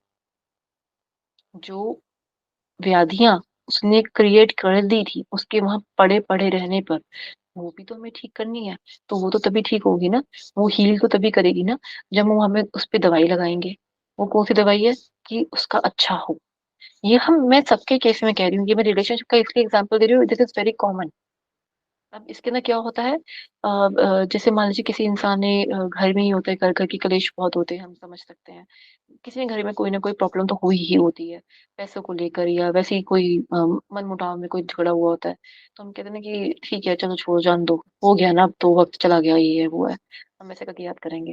लेकिन वक्त चला गया, बात चली गई, वो हो सकती चीज या नहीं हो सकती। तो आप उसको ये कहेंगे, मैं इस चीज को भूल गई, जो कुछ हुआ, जिसके साथ भी जो भी संदर्भ में था, चाहे वो माता पिताजी थे या कोई ताया जी ताई जी थे या कोई भाई बहन के साथ मनमुटाव हुआ था, कुछ भी हुआ था, आप उनको माफ करेंगे पहले। फिर आप उनका अच्छा चाहेंगे कि ये बात किसी को याद ना करे, किसी के मन में इस चीज को घर ना करे, सब शांति से जी पाए, इसके लिए वो मन से निकाल देंगे उसे। ठीक है, क्लियर? यही इसका मेन लास्ट थॉट प्रोसेस होता है। क्लियर हो गया? यही खत्म है, यही है इसका। फिर आता है विपाशना मेडिटेशन का, इसलिए ये बेनिफिट होता है। ठीक है, अब इसके हमें बेनिफिट क्या देता है, हमें इंप्रूव करता है फोकस को, मेंटल क्लैरिटी को एनहांस करता है, इमोशनल वेलबींग को, ग्रेटर सेंस को, कनेक्ट करता है विद द वर्ल्ड। अभी तक कनेक्ट हो नहीं पा रहे थे ना, क्योंकि एक ही इंसान के बारे में सोचे थे, उसने बुरा किया उसने बुरा किया, तो सारे दुनिया के सारे लड़के ऐसे ही हैं। मैं एग्जाम्पल दे रही हूँ, क्योंकि बहुत कॉमन थॉट आपने सुना होगा लड़कियों के मुंह से कि सभी ऐसे होते हैं, all man are the dogs. No, not all. तुम्हें जो मिला, maybe that person could be, maybe, या maybe not, that was your misunderstanding, could be. तो ऐसा कभी किसी के बारे में जनरलाइज नहीं कर देना चाहिए। फिर रिड्यूस करता है स्ट्रेस को, इम्प्रूव करता है इम्यूनिटी को, इम्प्रूव करता है स्लीप को। अब बहुत शांति की नींद आएगी जब बोझ उतर गया तो। फिर आएगा help with some people with menopause symptoms, जैसे मैंने बताया ना हॉट फ्लैशेस में बड़ा इम्बैलेंस होता है हमारा किसका, हार्मोन्स का। तो उसको बैलेंस करने में हेल्प करता है, इम्प्रूव करता है quality of life and the mental health for people living with cancer. Market people train the mind to concentrate on the breath and the bodily sensation. Body में कोई भी किसी प्रकार का कोई भी रोग हो रहा हो, उसको समझने में, उसको भांपने में बहुत इजीली कॉम्बैट कर पाता है कि यहाँ कुछ हुआ है या कुछ हुआ है या कुछ ऐसा था या वैसा था। उसको नजरअंदाज नहीं करते हम। ठीक है, मतलब एक डिजीज को अंदर पनपने नहीं देते। अच्छा, किस किस को नहीं करना चाहिए, हिस्ट्री ऑफ मेंटल इलनेस के केस में, ड्रग अब्यूज के केस में इनको नहीं करना। ये ड्रग केस में क्या होता है, ड्रग अगर बॉडी में एक बार आ गया ना, आ गया, आप उसको फ्लश ऑफ नहीं कर सकते ड्रग्स को बॉडी में से। वो इतने हैवी लेवल के ड्रग्स होते हैं, वो नर्व्स में जाके बैठ ही जाते हैं, वो नहीं निकलते, वो मरने के बाद ही निकलेंगे आप। ठीक है, तो सीरियस साइकेट्रिक डिसऑर्डर्स जो हैं, जो थोड़े पागल हो जाते हैं या एक ही बात को पकड़ के बैठ जाते हैं, नहीं छोड़ पाते, वो मेंटल हेल्थ कंडीशंस के केस में हम नोटिस करें, मेंटल वाली कंडीशन आ रही है सारी। प्रमोट करता है पुअर मूड और ब्रीदिंग को, जो प्रमोट करता है, promoting poor mood and breathing, जो मतलब कि जो बुरी स्थिति में और बुरी स्थिति में चला जाएगा। Triggering the anxiety attacks, bringing back the traumatic memories and emotions. Vipassana meditation is not suitable for the medical or psychiatric treatments. यानी कि डॉक्टर से पूछ के करवाएं, अगर किसी का इलाज चल रहा है तो उसको देख के चले। कहने का मतलब ये कि हर कोई हर चीज के लिए सूटेबल नहीं होता, इस लिहाज से। ठीक है, आज का ये लेक्चर यहाँ पे खत्म हो गया, एंड ऑलमोस्ट आई थिंक, जो मुझे लगता है कि हमारा ये पूरा ही सेशन यहाँ पे इसका ये खत्म हो गया है। यौगिक सूक्ष्मांक का तो मैंने आपको क्लियर कर ही दिया था। और बंध जो है, आप मुझे बताइए, बंध के बारे में डिस्कस करना चाहिए हमें या नहीं करना चाहिए, क्योंकि बंध में कुछ भी ऐसा नहीं है। एक बंध जो, प्रेक्षा ध्यान करके भी है ना? अब मैं वही देख रही हूँ, एक बार मैं वही एक बार सिलेबस चेक कर रही हूँ कि मुझे लग रहा है कि कुछ चीजें हैं जो नहीं होगी।